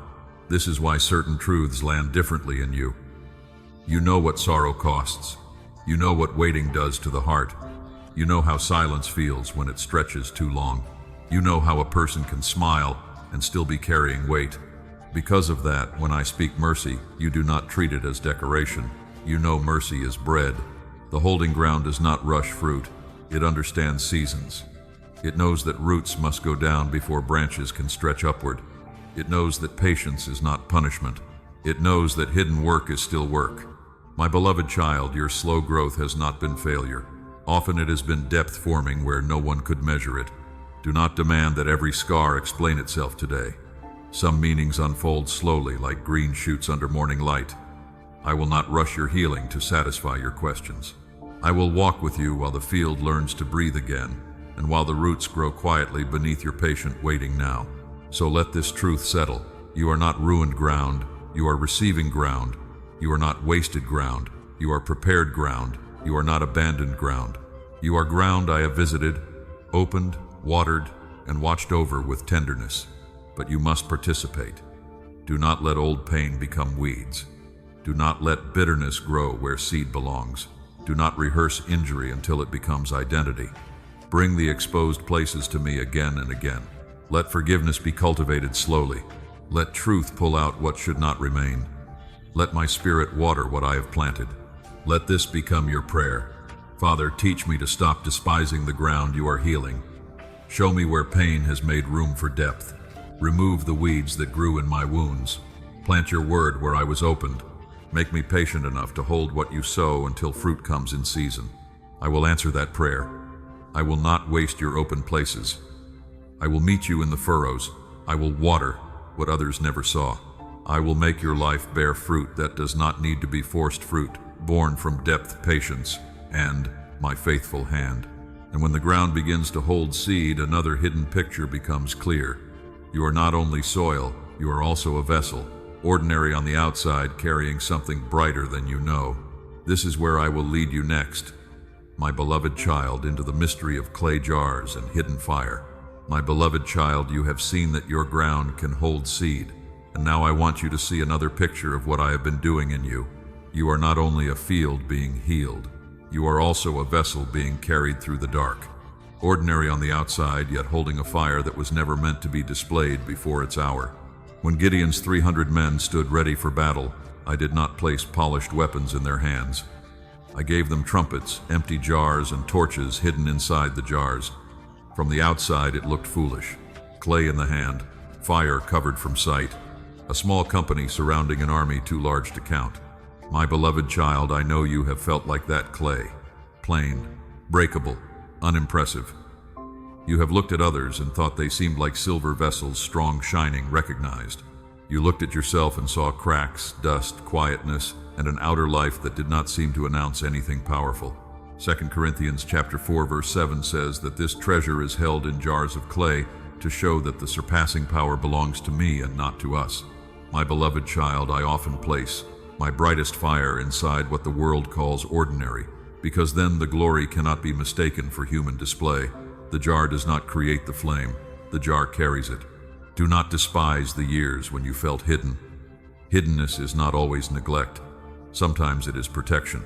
A torch shown too early can be counted, mocked, or attacked before the appointed moment. But a torch covered inside clay can move through the night unnoticed until the signal comes. You have wondered why your life has not looked as visible as the weight you feel inside. You have sensed capacity, calling, and depth, yet the outside has often seemed simple. You asked, Father, why do I carry so much inwardly while my outer life looks so small? Why do I feel fire where no one sees light? My beloved child, some fire must mature in hiddenness before it can shine without burning the vessel that carries it. If I had placed you in open visibility before your heart was healed, attention might have injured what I was forming. If I had exposed your light too early, applause might have bent it, or rejection might have made you bury it deeper. So I covered the torch, not to punish you, not to silence you forever. I covered it because timing matters. I covered it because formation matters. I covered it because the dark march has its own purpose. Think of those jars in Gideon's story. The fire was already burning before anyone saw it. The power was present before revelation. The men were not empty while they waited. They were carrying hidden flame. My beloved child, so have you. You have not been empty in the hidden years. You have been carrying something I kept alive. The jar years are uncomfortable because they do not flatter the ego. They teach humility. They teach patience. They teach dependence. They teach you to value the flame more than being admired as the vessel. They teach you to let me decide when the covering lifts. This is why I have been touching pride gently but firmly throughout this journey. The called out soul must not worship its own calling. The remnant must not boast over the crowd. The vessel must not forget it is clay. If you remember you are clay, you will carry fire with reverence, not arrogance. My beloved child, there is mercy in knowing you are breakable. Clay does not pretend to be iron. It knows it must be handled by the potter.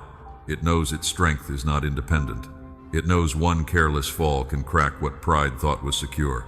Isaiah chapter 64 says, "We are the clay, and you are our potter, and we are all the work of your hand. I shaped you before I filled you. I held you before I sent you. I repaired places you thought made you unusable. I knew the cracks, and I still chose to place light inside. Some of the cracks you hate are where compassion enters. Some of the old breaks are where humility stays. Some of the places you wish were smoother are the very places that keep you gentle with others. Do not call yourself useless because you are clay. Clay in my hand can carry what prideful marble cannot. In Gideon's night, the men did not keep the torches hidden forever. At the signal, the jars were broken, the trumpet sounded, and the hidden fire appeared in the darkness. My beloved child, this breaking was not destruction, it was unveiling. The jar gave way so the flame could be seen. This is difficult to receive because you have already been broken in ways that hurt. I am not saying every wound was my desire. I am saying I know how to redeem even breaking. There is a breaking that comes from harm, and there is a breaking that comes from surrender. One wounds the soul, the other opens the vessel for my light. When I ask you to surrender, I am not trying to crush you. I am making room for what I placed within you to shine through without being trapped by fear, image, or self-protection. The jar breaks when the false covering breaks. The need to appear untouched. The need to be understood by everyone. The need to control how others see you. The need to hide every flame so no one can criticize it. Let your light be humble, but let it be real. Let your testimony be honest, but not performative. Let your compassion become visible through action. Let your words carry warmth without trying to impress. Let the fire I placed in you show up in the way you listen, pray, create, serve, forgive, speak truth, and remain steady in dark rooms. You may never be famous. That is not the point. Hidden fire does not need a stage to matter. A candle in one frightened room can be obedience. A prayer spoken over one weary soul can be warfare. A steady presence in one family can push back darkness. A quiet word at the right hour can become a trumpet. Let this become your prayer. Father, make me faithful as clay. Keep me humble as a vessel. Protect the fire you placed in me until the right time. Break only what must be broken, and let your light shine through me without pride, fear, or delay. I will answer that prayer. I will guard the flame. I will hold the vessel. I will teach you when to stay covered and when to shine. I will make even your ordinary life carry holy light. And now, my beloved child, I must show you why that fire has sometimes felt faint, distant, or unreachable. It has not died. It has been dimmed. The next part of this path will help you understand the difference between a dead flame and a hidden one waiting to breathe again. My beloved child, you have seen the clay jar and the hidden fire, and now I want to speak to the ache you have carried around that fire. You have sensed it inside you, but at times it has felt faint, far away, almost unreachable. You have wondered whether something that once burned in you has quietly died. I am here to tell you it has not died. It has been dimmed. There is a great difference between a dead flame and a dimmed flame. A dead flame has no life left in it. A dimmed flame still holds heat, still remembers light, still waits for breath. My beloved child, the fact that you grieve what feels missing is proof that something living remains. A dead place does not ache for light. Think back to the younger version of you. Not the version trained to measure, explain, manage, and survive. The child who could imagine without permission. The child who could turn a small room into a kingdom, a backyard into a journey, a blank page into a world. Ideas did not feel heavy then. Wonder came naturally. You did not have to argue yourself into being alive. Then life began adding weight. Correction, pressure, disappointment, fear, comparison, responsibility, and the slow teaching that certain parts of you were not useful. You learned to be practical. You learned to hide excitement before someone mocked it. You learned to lower expectation before hope could embarrass you. You learned to survive by becoming smaller in places where you were once wide. My beloved child, you called that growing up. Some of it was maturity, but not all of it. Some of it was dimming. Some of it was the world teaching your fire to whisper because it did not know what to do with your flame. Proverbs chapter 20, verse 27 says, "The spirit of a person is the lamp of the Lord." I placed a lamp within you, not a lamp of ego, not a lamp of performance, but a living inner light meant to receive my breath, my wisdom, my creativity, my courage, and my truth. That lamp may have been covered. It may have been neglected.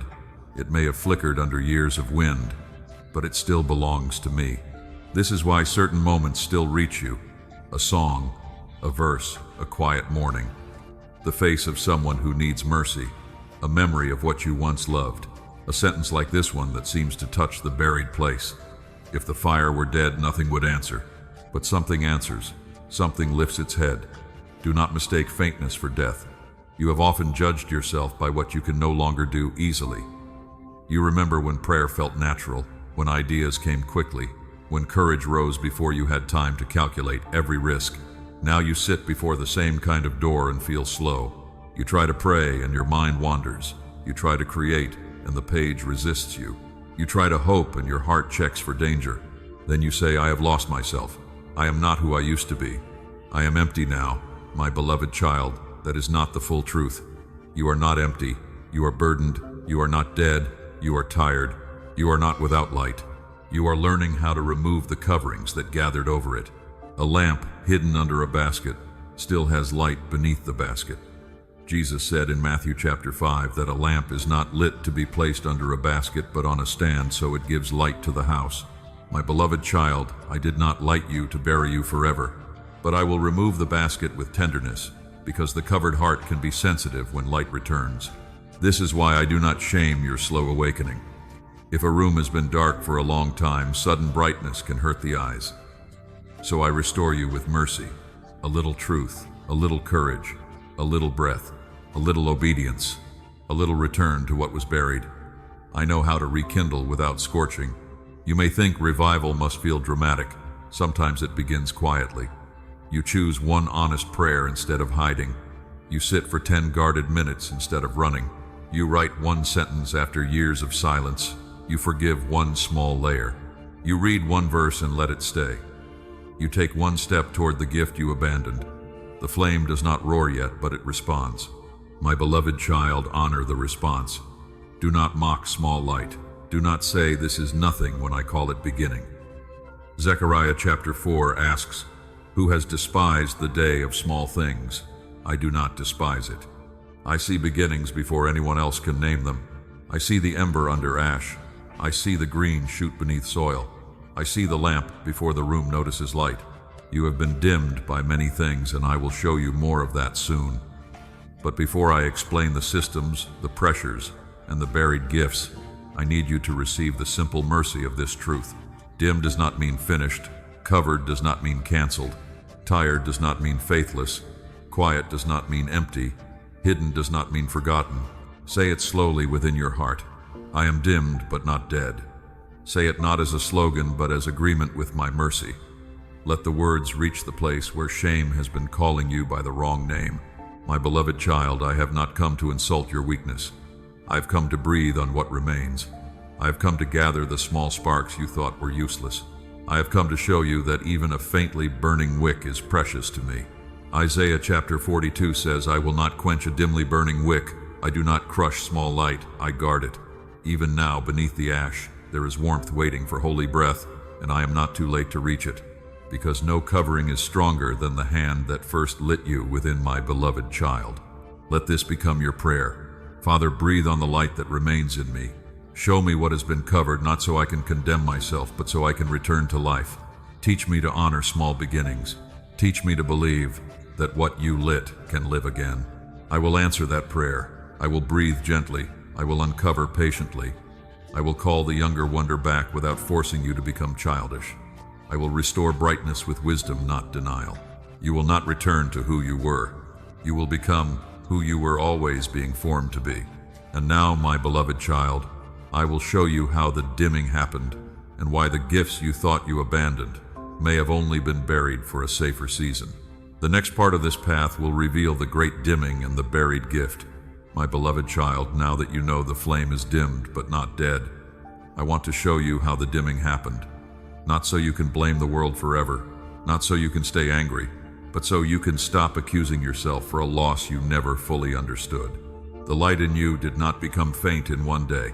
It was covered slowly, a little pressure here, a little mockery there, a little fear, a little exhaustion, a little demand to be practical, a little teaching that wonder was childish and obedience meant becoming useful to everyone but your own soul. You were not born dim.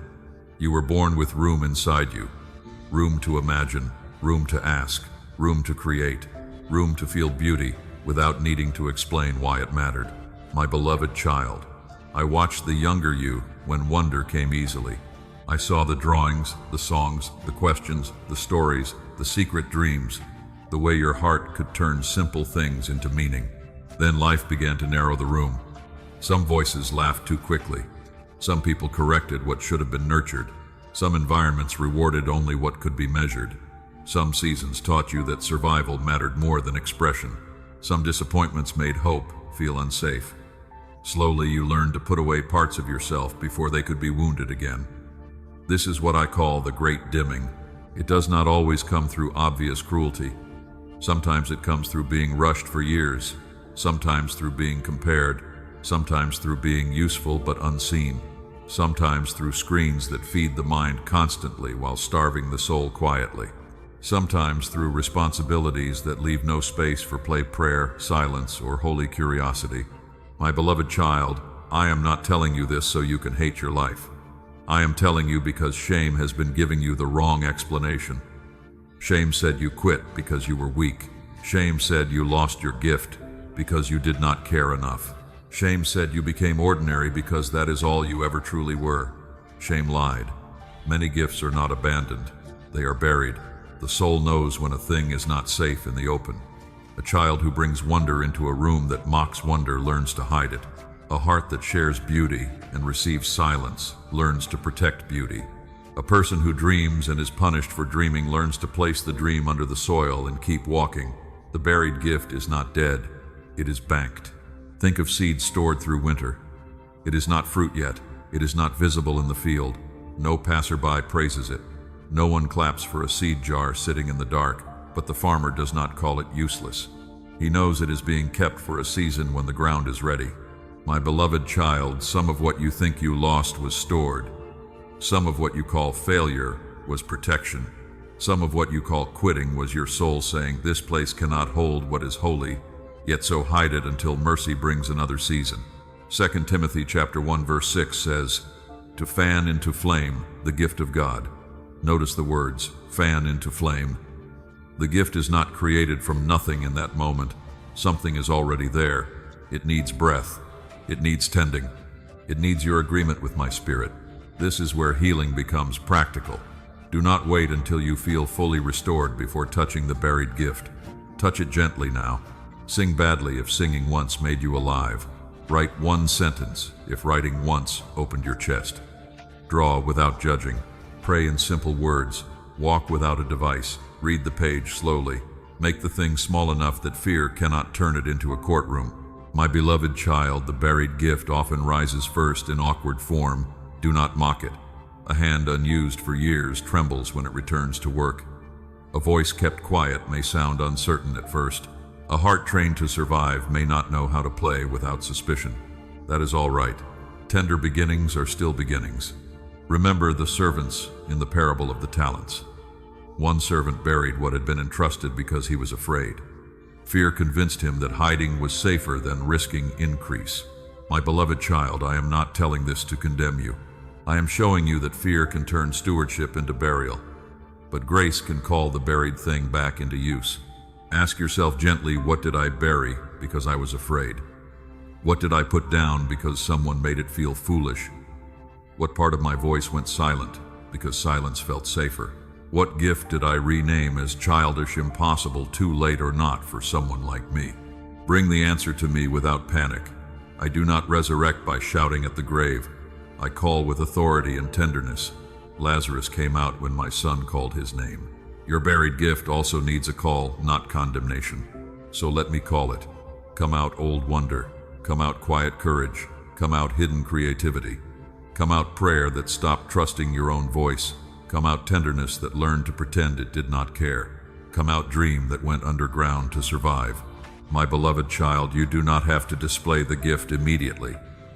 Some things need to breathe privately before they can stand publicly. I may begin with small obedience no one sees.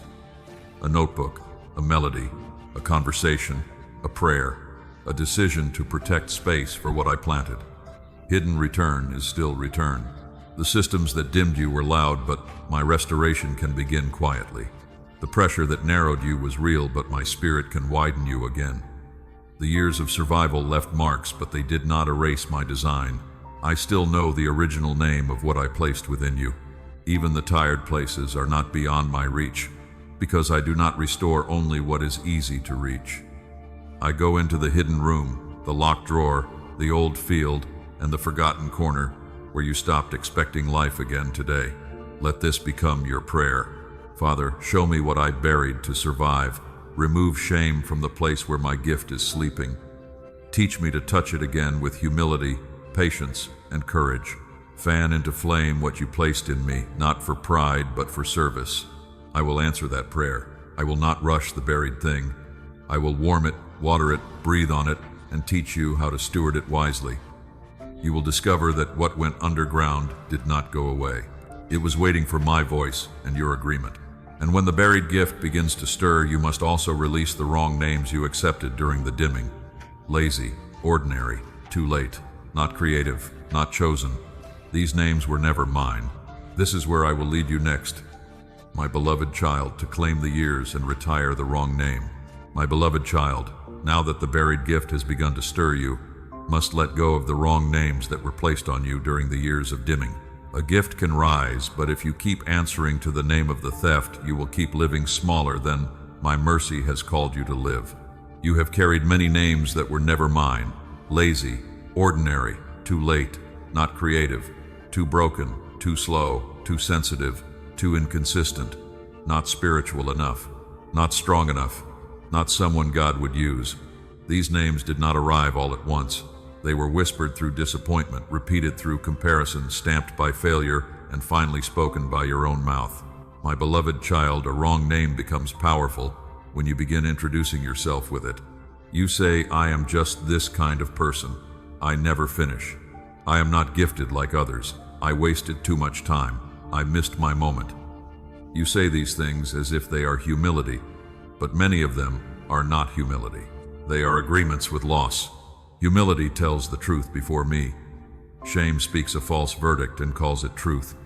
I am calling you out of that verdict. Joel chapter 2 carries a promise that has waited for many wounded hearts. I will restore to you the years that the locust has eaten. My beloved child, notice what I promised to restore. Not only a feeling, not only a small comfort. Years, seasons, time that looked consumed, harvests that never came, strength spent surviving, joy swallowed by pressure, creativity buried under fear, faith worn thin by waiting. The locusts were real. I will not ask you to pretend they were not. There were things that ate at your years. Some came through wrong voices, some came through grief, some came through distraction, some came through fear, some came through systems that rewarded your usefulness while starving your soul, some came through your own choices made from pain. But my beloved child, the reality of the locust does not cancel the reality of restoration. You have looked at the eaten years and called them final. You said that time is gone, that younger fire is gone, that courage is gone, that dream is gone, that version of me is gone. But I am the God who can make even remaining years carry the weight of restored years. I can place wisdom where regret used to sit. I can make later obedience fruitful beyond earlier delay. This does not mean I erase every consequence. It means I am not limited by what the locust consumed. Restoration is not denial. Restoration is my authority entering the place where loss wrote the last sentence and saying, no, I will write further. My beloved child, you must stop letting loss be your prophet. Loss can tell you what happened. It cannot tell you what I will do next. Regret can show you where pain entered. It cannot measure my power. Shame can count wasted days. It cannot calculate grace. So stand with me over the years, not as a beggar hoping I might pity you, but as a child receiving what I have promised. Say, Father, the years were eaten, but they are not beyond you. The delay was real, but it is not stronger than your hand. The wrong names were loud, but they are not my identity. Now retire the first wrong name, lazy. My beloved child, you were not lazy in the deep place. You were exhausted, scattered, unguarded, and often carrying weight no one saw. You kept going through seasons others never measured. A lazy soul does not ache to become whole. The ache in you is evidence that something living wants to rise. Retire the second wrong name, ordinary. You use that word to mean small, forgettable, without flame. But I often hide treasure in ordinary vessels. Clay is ordinary until fire shines through it. Bethlehem looked ordinary until a Savior was born there. Nazareth looked ordinary until heaven's sun grew there in hidden years. Ordinary in my hand is never empty. Retire the third wrong name. Too late. My beloved child, I have called people at dawn, at noon, and near evening. The workers in the vineyard did not all begin at the same hour, yet the master was generous. Do not measure your future only by the clock of your regret. My timing can still make your obedience fruitful. Retire the fourth wrong name. Not creative. Creativity is not only painting, singing, or writing. Creativity is my image in you, finding ways to bring order, beauty, mercy, wisdom, and life into the world. Every healed conversation, every prayer shaped in honesty, every solution born from compassion, every small act of rebuilding is a sign that my creative breath still moves in you. Retire the fifth wrong name. Too broken. My beloved child, broken is not the same as unusable. Bread is broken before it is shared. Soil is broken before it receives seed. An alabaster jar was broken, and fragrance filled the room. I know how to use a surrendered breaking as a place where my presence becomes visible. Do not retire these names only in thought. Speak the truth where the lie has lived. Say, that was never my name. That was the name of the wound. That was the name of the theft. That was the name of the season, not the name of my soul. Then receive the name I give you for this hour. Restored, not perfect, not finished, not above anyone. Restored, a child being gathered, a vessel being mended, a field being watered, a flame being breathed on, a life being reclaimed by the one who never lost sight of it. My beloved child, restoration begins when you stop defending the identity loss gave you. Some people become loyal to their wounds because the wound has explained their life for so long. But I am giving you a better explanation. You were dimmed, but not dead. Buried, but not abandoned. Delayed, but not dismissed. Wounded, but not renamed by the wound. Let this become your prayer. Father, I claim the years in your mercy. Restore what the locust consumed. Teach me to release the wrong names. Break my agreement with shame. Call me by what you see, not by what fear, delay, failure, or pain taught me to answer to. I will answer that prayer. I will restore wisely, deeply, and honestly. I will not merely give you emotion. I will rebuild identity. I will train your mouth to stop repeating old verdicts. I will teach your heart to recognize my name over you. You will walk differently, speak differently, and hope differently, not because the past vanished, but because my promise has become louder than it inside your spirit. And as you learn to carry this restored name, you must remember why I restore the few. Not so they can stand above the crowd, but so they can serve the crowd with healed compassion. This is where I will lead you next, my beloved child, into the truth that the few are for the crowd. My beloved child, now that you have claimed the years and retired the wrong names, I must protect your heart from a quieter danger. When a soul begins to understand that it has been called out, the old ego may try to dress itself in holy language. It may whisper, you are different, you are deeper, you are above them. Do not listen. The few are not called out so they can look down on the crowd. The few are called out so they can carry something back to the crowd. If I heal your hearing, it is so you can hear the cry others cannot yet name. If I restore your light, it is so someone sitting in darkness can find a way forward. If I preserve a remnant, it is for rebuilding, not display. My beloved child, calling without compassion becomes pride. Separation without love becomes hardness. Knowledge without mercy becomes a sharp thing in the hand of an unhealed heart. I will not train you through these gates only to let you use them as a balcony from which you judge the ones still scattered below. Remember this, many in the crowd are not shallow, they are tired. Many are not rebellious, they are wounded. Many did not leave the room because they hated truth.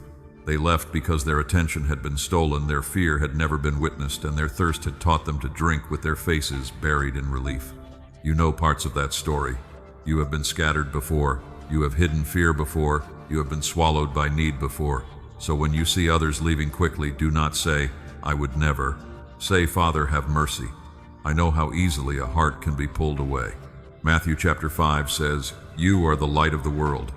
A city set on a hill cannot be hidden. But my beloved child, light is not given so it can admire itself. Light exists so others can see. A lamp does not mock the darkness. It serves the room by shining. That is the posture I want in you.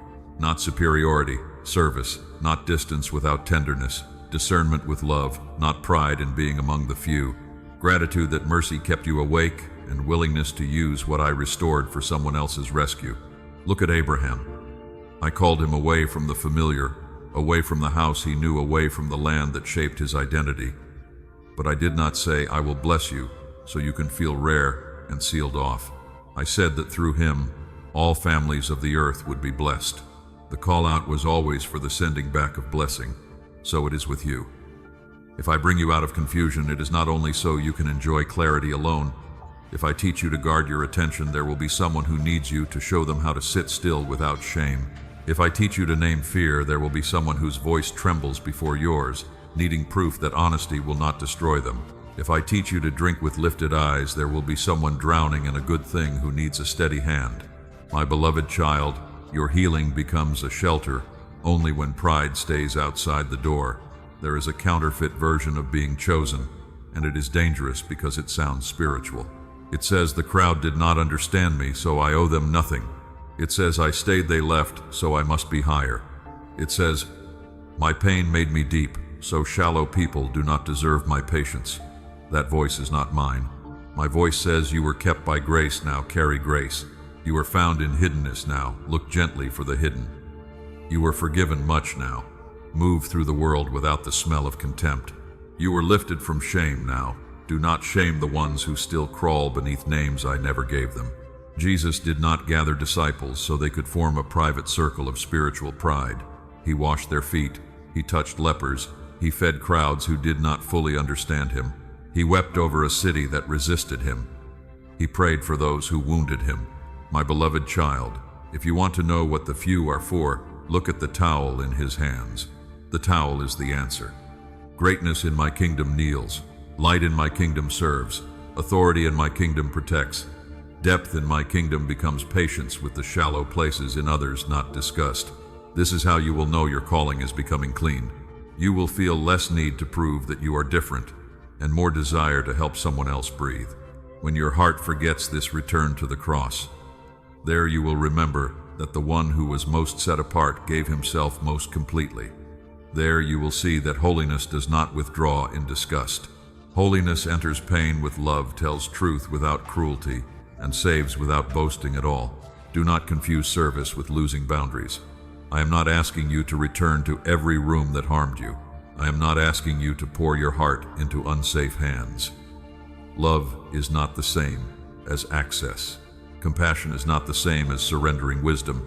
You can serve the crowd without letting the crowd control you.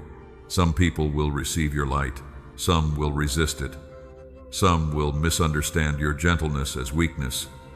Some will want the comfort of your fire without honoring the God who lit it. Walk wisely. Stay humble. Keep boundaries.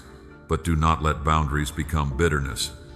Let them become clean lines where love can move without becoming bondage. My beloved child, the few are like seed kept in a jar. Seed is preserved, but not so it can remain on a shelf forever. It is kept so it can be sown when the field is ready. If I have preserved you, I will also plant you. If I have hidden you, I will also send you. If I have restored you, I will also make your restoration fruitful.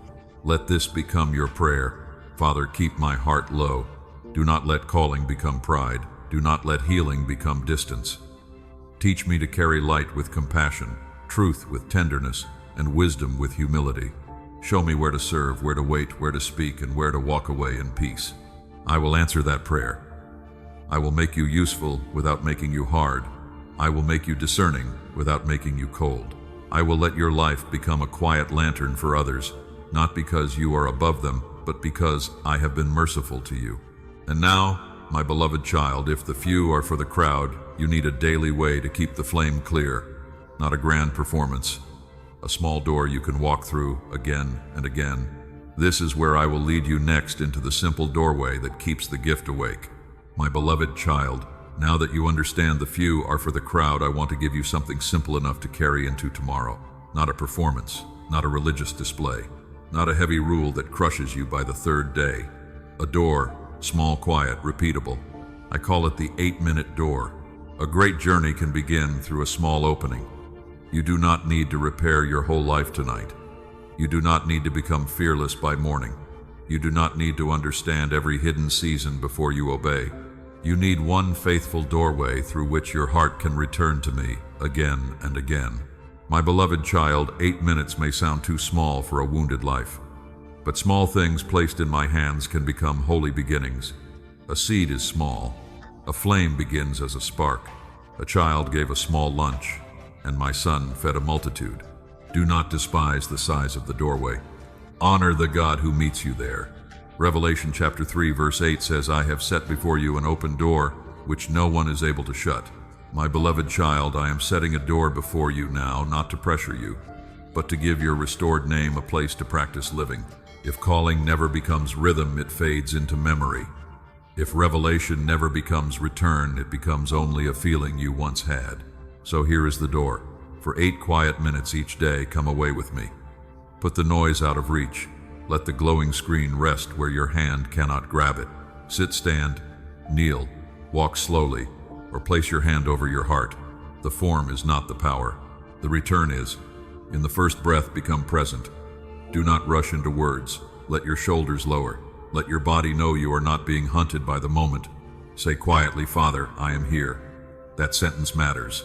It brings you back from the crowd, back from comparison, back from fear, back from the scattered places where your attention has been leaking. Then open your hands. This is not magic. It is honesty in the body. Open hands say, I am not here to control you. I am not here to perform. I am not hiding my need. I am not gripping yesterday as if it can save me. My beloved child, the body often helps the heart tell the truth before the mind finds the words. Next, speak one honest sentence. Only one, if that is all you have. Father, this is what I am carrying. Father, this is where I am afraid. Father, this is where I feel dim. Father, this is where I need mercy. Do not decorate the sentence. Do not make it impressive. Let it be plain enough to be real. After that, receive one word. It may be a verse you already know. It may be one line from Scripture. It may be one truth I have been repeating to you through this whole journey. I am with you. I have not left you. You are dimmed but not dead. Your ground can hold seed. Your fear can be witnessed. Your gift can rise. Let the word sit in you. Do not chase 10 thoughts. Let one word have room. A single lamp can light the next step.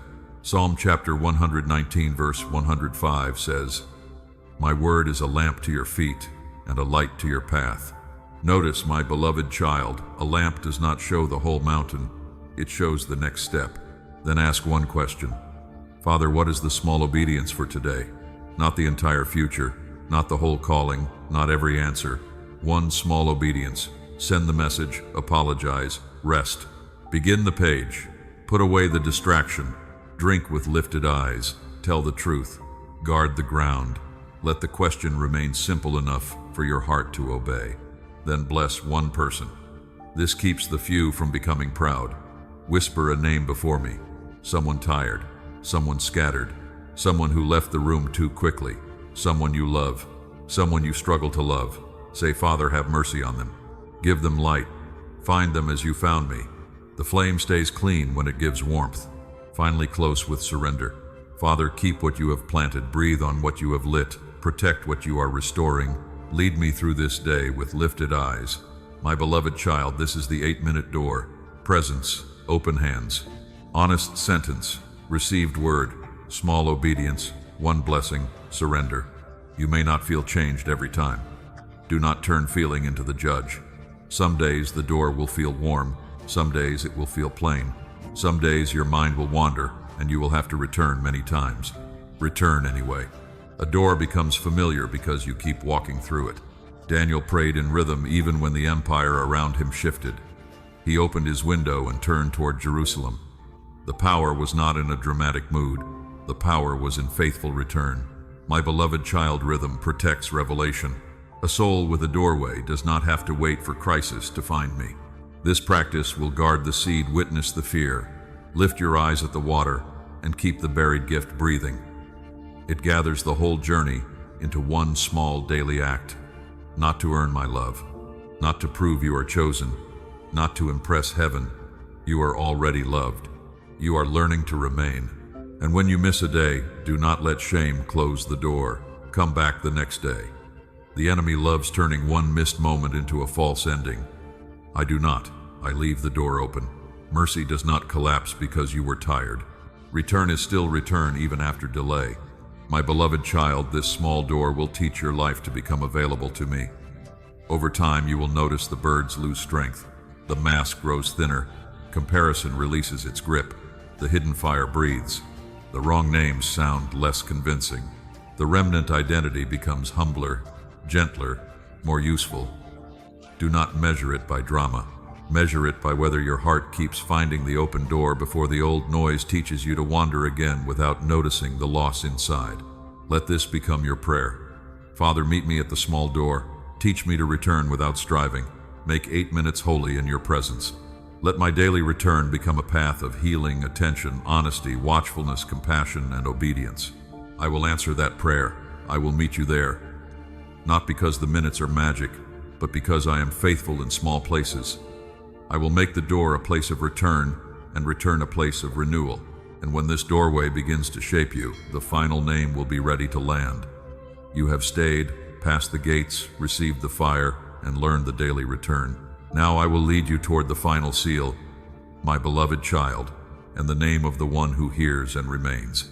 My beloved child, now the doorway has been placed before you, and the final name is ready to land. You have not reached this moment by accident. You have walked through the emptying room. You have stood at the attention gate. You have named hidden fear. You have drunk at the water with lifted eyes. You have seen the remnant, the clay jar, the hidden fire, the dimmed lamp, the buried gift, and the open daily door. Now I will tell you what kind of hearer you are becoming. In the parable of the sower, many heard the same seed fall. Some hearts were like the path where the word was taken before it entered. Some were shallow, receiving quickly, but fading when heat came. Some were crowded where worries, desires, and noise choked what began to grow. But then there was the hearer who received the word, held it, and bore fruit with patience. My beloved child, this is the name I have been preparing you to receive. You are becoming the third hearer, not because you never struggle, not because birds never circle, not because fear never trembles in your chest, not because thorns have never tried to grow beside my word. You are the third hearer because you have learned to remain. You let truth enter deeper than emotion. You let it stay beyond the moment. You allow it to become root, then fruit, then shelter for another weary soul. Luke chapter 8 says, "The good ground represents those who, hearing the word with an honest and good heart, hold it fast and bear fruit with patience." Notice those words: honest, hold fast, patience. This whole journey has been teaching you those three movements. Honesty at the gate, holding fast in the guarded ground, patience in the hidden season. This is why the final seal is not noise. It is not a shout for attention. It is not proof for the crowd. A seal is quiet. A seal marks what belongs. A seal says, "This has been recognized and trusted and kept." My beloved child, I seal this truth in you, not with pride, but with peace. You belong to me. You are not the name shame gave you. You are not the delay that frightened you. You are not the crowd you could not dissolve into. You are not the hidden fear, the stolen seed, the buried gift, or the years that locusts touched. You are mine, and what is mine can be restored, formed, and sent. Ephesians chapter 1 speaks of being sealed with the promised Holy Spirit. My beloved child, a seal does not mean life will never test you again. It means you do not enter the test without belonging. The seal is not a wall against every storm. It is a mark that says, even in the storm, you are held by covenant love. So receive this slowly. The one who remained is not called to remain forever in a private room. The third hearer does not keep the seed locked inside the heart. Fruit exists to nourish. Light exists to guide. Fire exists to warm. A restored life exists to become a witness quietly, humbly, faithfully. You will leave this message, but the message must not leave you. Tomorrow will come with ordinary demands. Dishes, messages, work, weariness, people, decisions, old temptations, and small distractions. Do not think the sacred disappears because the ordinary returns. The third hearer learns to carry the word into ordinary hours. When the bird comes, guard the seed. When fear rises, speak truth before me. When comparison pulls, return to your own lane. When blessing arrives, drink with lifted eyes. When shame speaks an old name, retire it again. When the buried gift whispers, touch it gently. When the crowd feels far away, serve with compassion instead of pride. My beloved child, this is how the seal becomes visible. Not through grand display, but through faithful return. A patient fruit, a steadier voice, a softer heart with clearer boundaries. A life that no longer needs to prove it was chosen, because it is too busy becoming useful in my hands. Do not fear small fruit. Some fruit feeds one person, some light steadies one room. Some obedience changes a whole family quietly over years. I have never measured faithfulness only by applause. I measure what love carries, what truth preserves, what mercy rebuilds, and what remains when no one is watching. Think of the upper room after Jesus ascended. The world outside did not understand what was being prepared. A small company waited in prayer. They were not impressive by worldly measure, but heaven was filling a hidden room, and from that room a witness would move outward. My beloved child, small rooms can become beginnings for wide mercy. My beloved child, do not be surprised when the seal is tested by plain days. A seal is proved not only in worship, but in traffic fatigue, waiting disappointment, and the moment when old habits invite you back. When that happens, do not panic. Return. The sealed heart is not the heart that never wanders. It is the heart that knows the way home. I will not despise your returning footsteps. I will meet them with mercy. And every return will press the word deeper until your life begins to carry the shape of what you have heard. So I bless the small room of your heart. I bless the seed that stayed. I bless the flame that still breathes. I bless the gift that is rising. I bless the years being restored. I bless the name being cleansed. I bless your daily door, your honest prayer, your lifted eyes, your guarded ground, your humble service. Do not leave this moment trying to become someone else. Leave it ready to become faithful with what I have already placed within you. The third hearer is not the loudest hearer. The third hearer is the one who lets the word become life. Let this become your final prayer. Father, seal what you have spoken. Make me honest ground. Teach me to hold your word with patience. Keep me humble among the few and compassionate toward the crowd. Restore the years, awaken the gift, steady the flame, and send me with love. I will answer that prayer. I will keep speaking after this message grows quiet. I will meet you at the small door. I will breathe on the dim places. I will call fruit from the ground you thought was ruined. I will make your life a living answer, not all at once, but faithfully, season by season. My beloved child, you are still here. That is where this began, and now you know why it mattered. You remained because I was drawing you. You listened because something in you recognized my voice. You have received because mercy found the address of your heart. Go now in peace. Walk as the third hearer. Carry the seal with humility. Guard the seed. Keep the flame. Serve the many. Return daily, and remember you were not left behind. You were called out, held close, restored in mercy, and sent forward in light.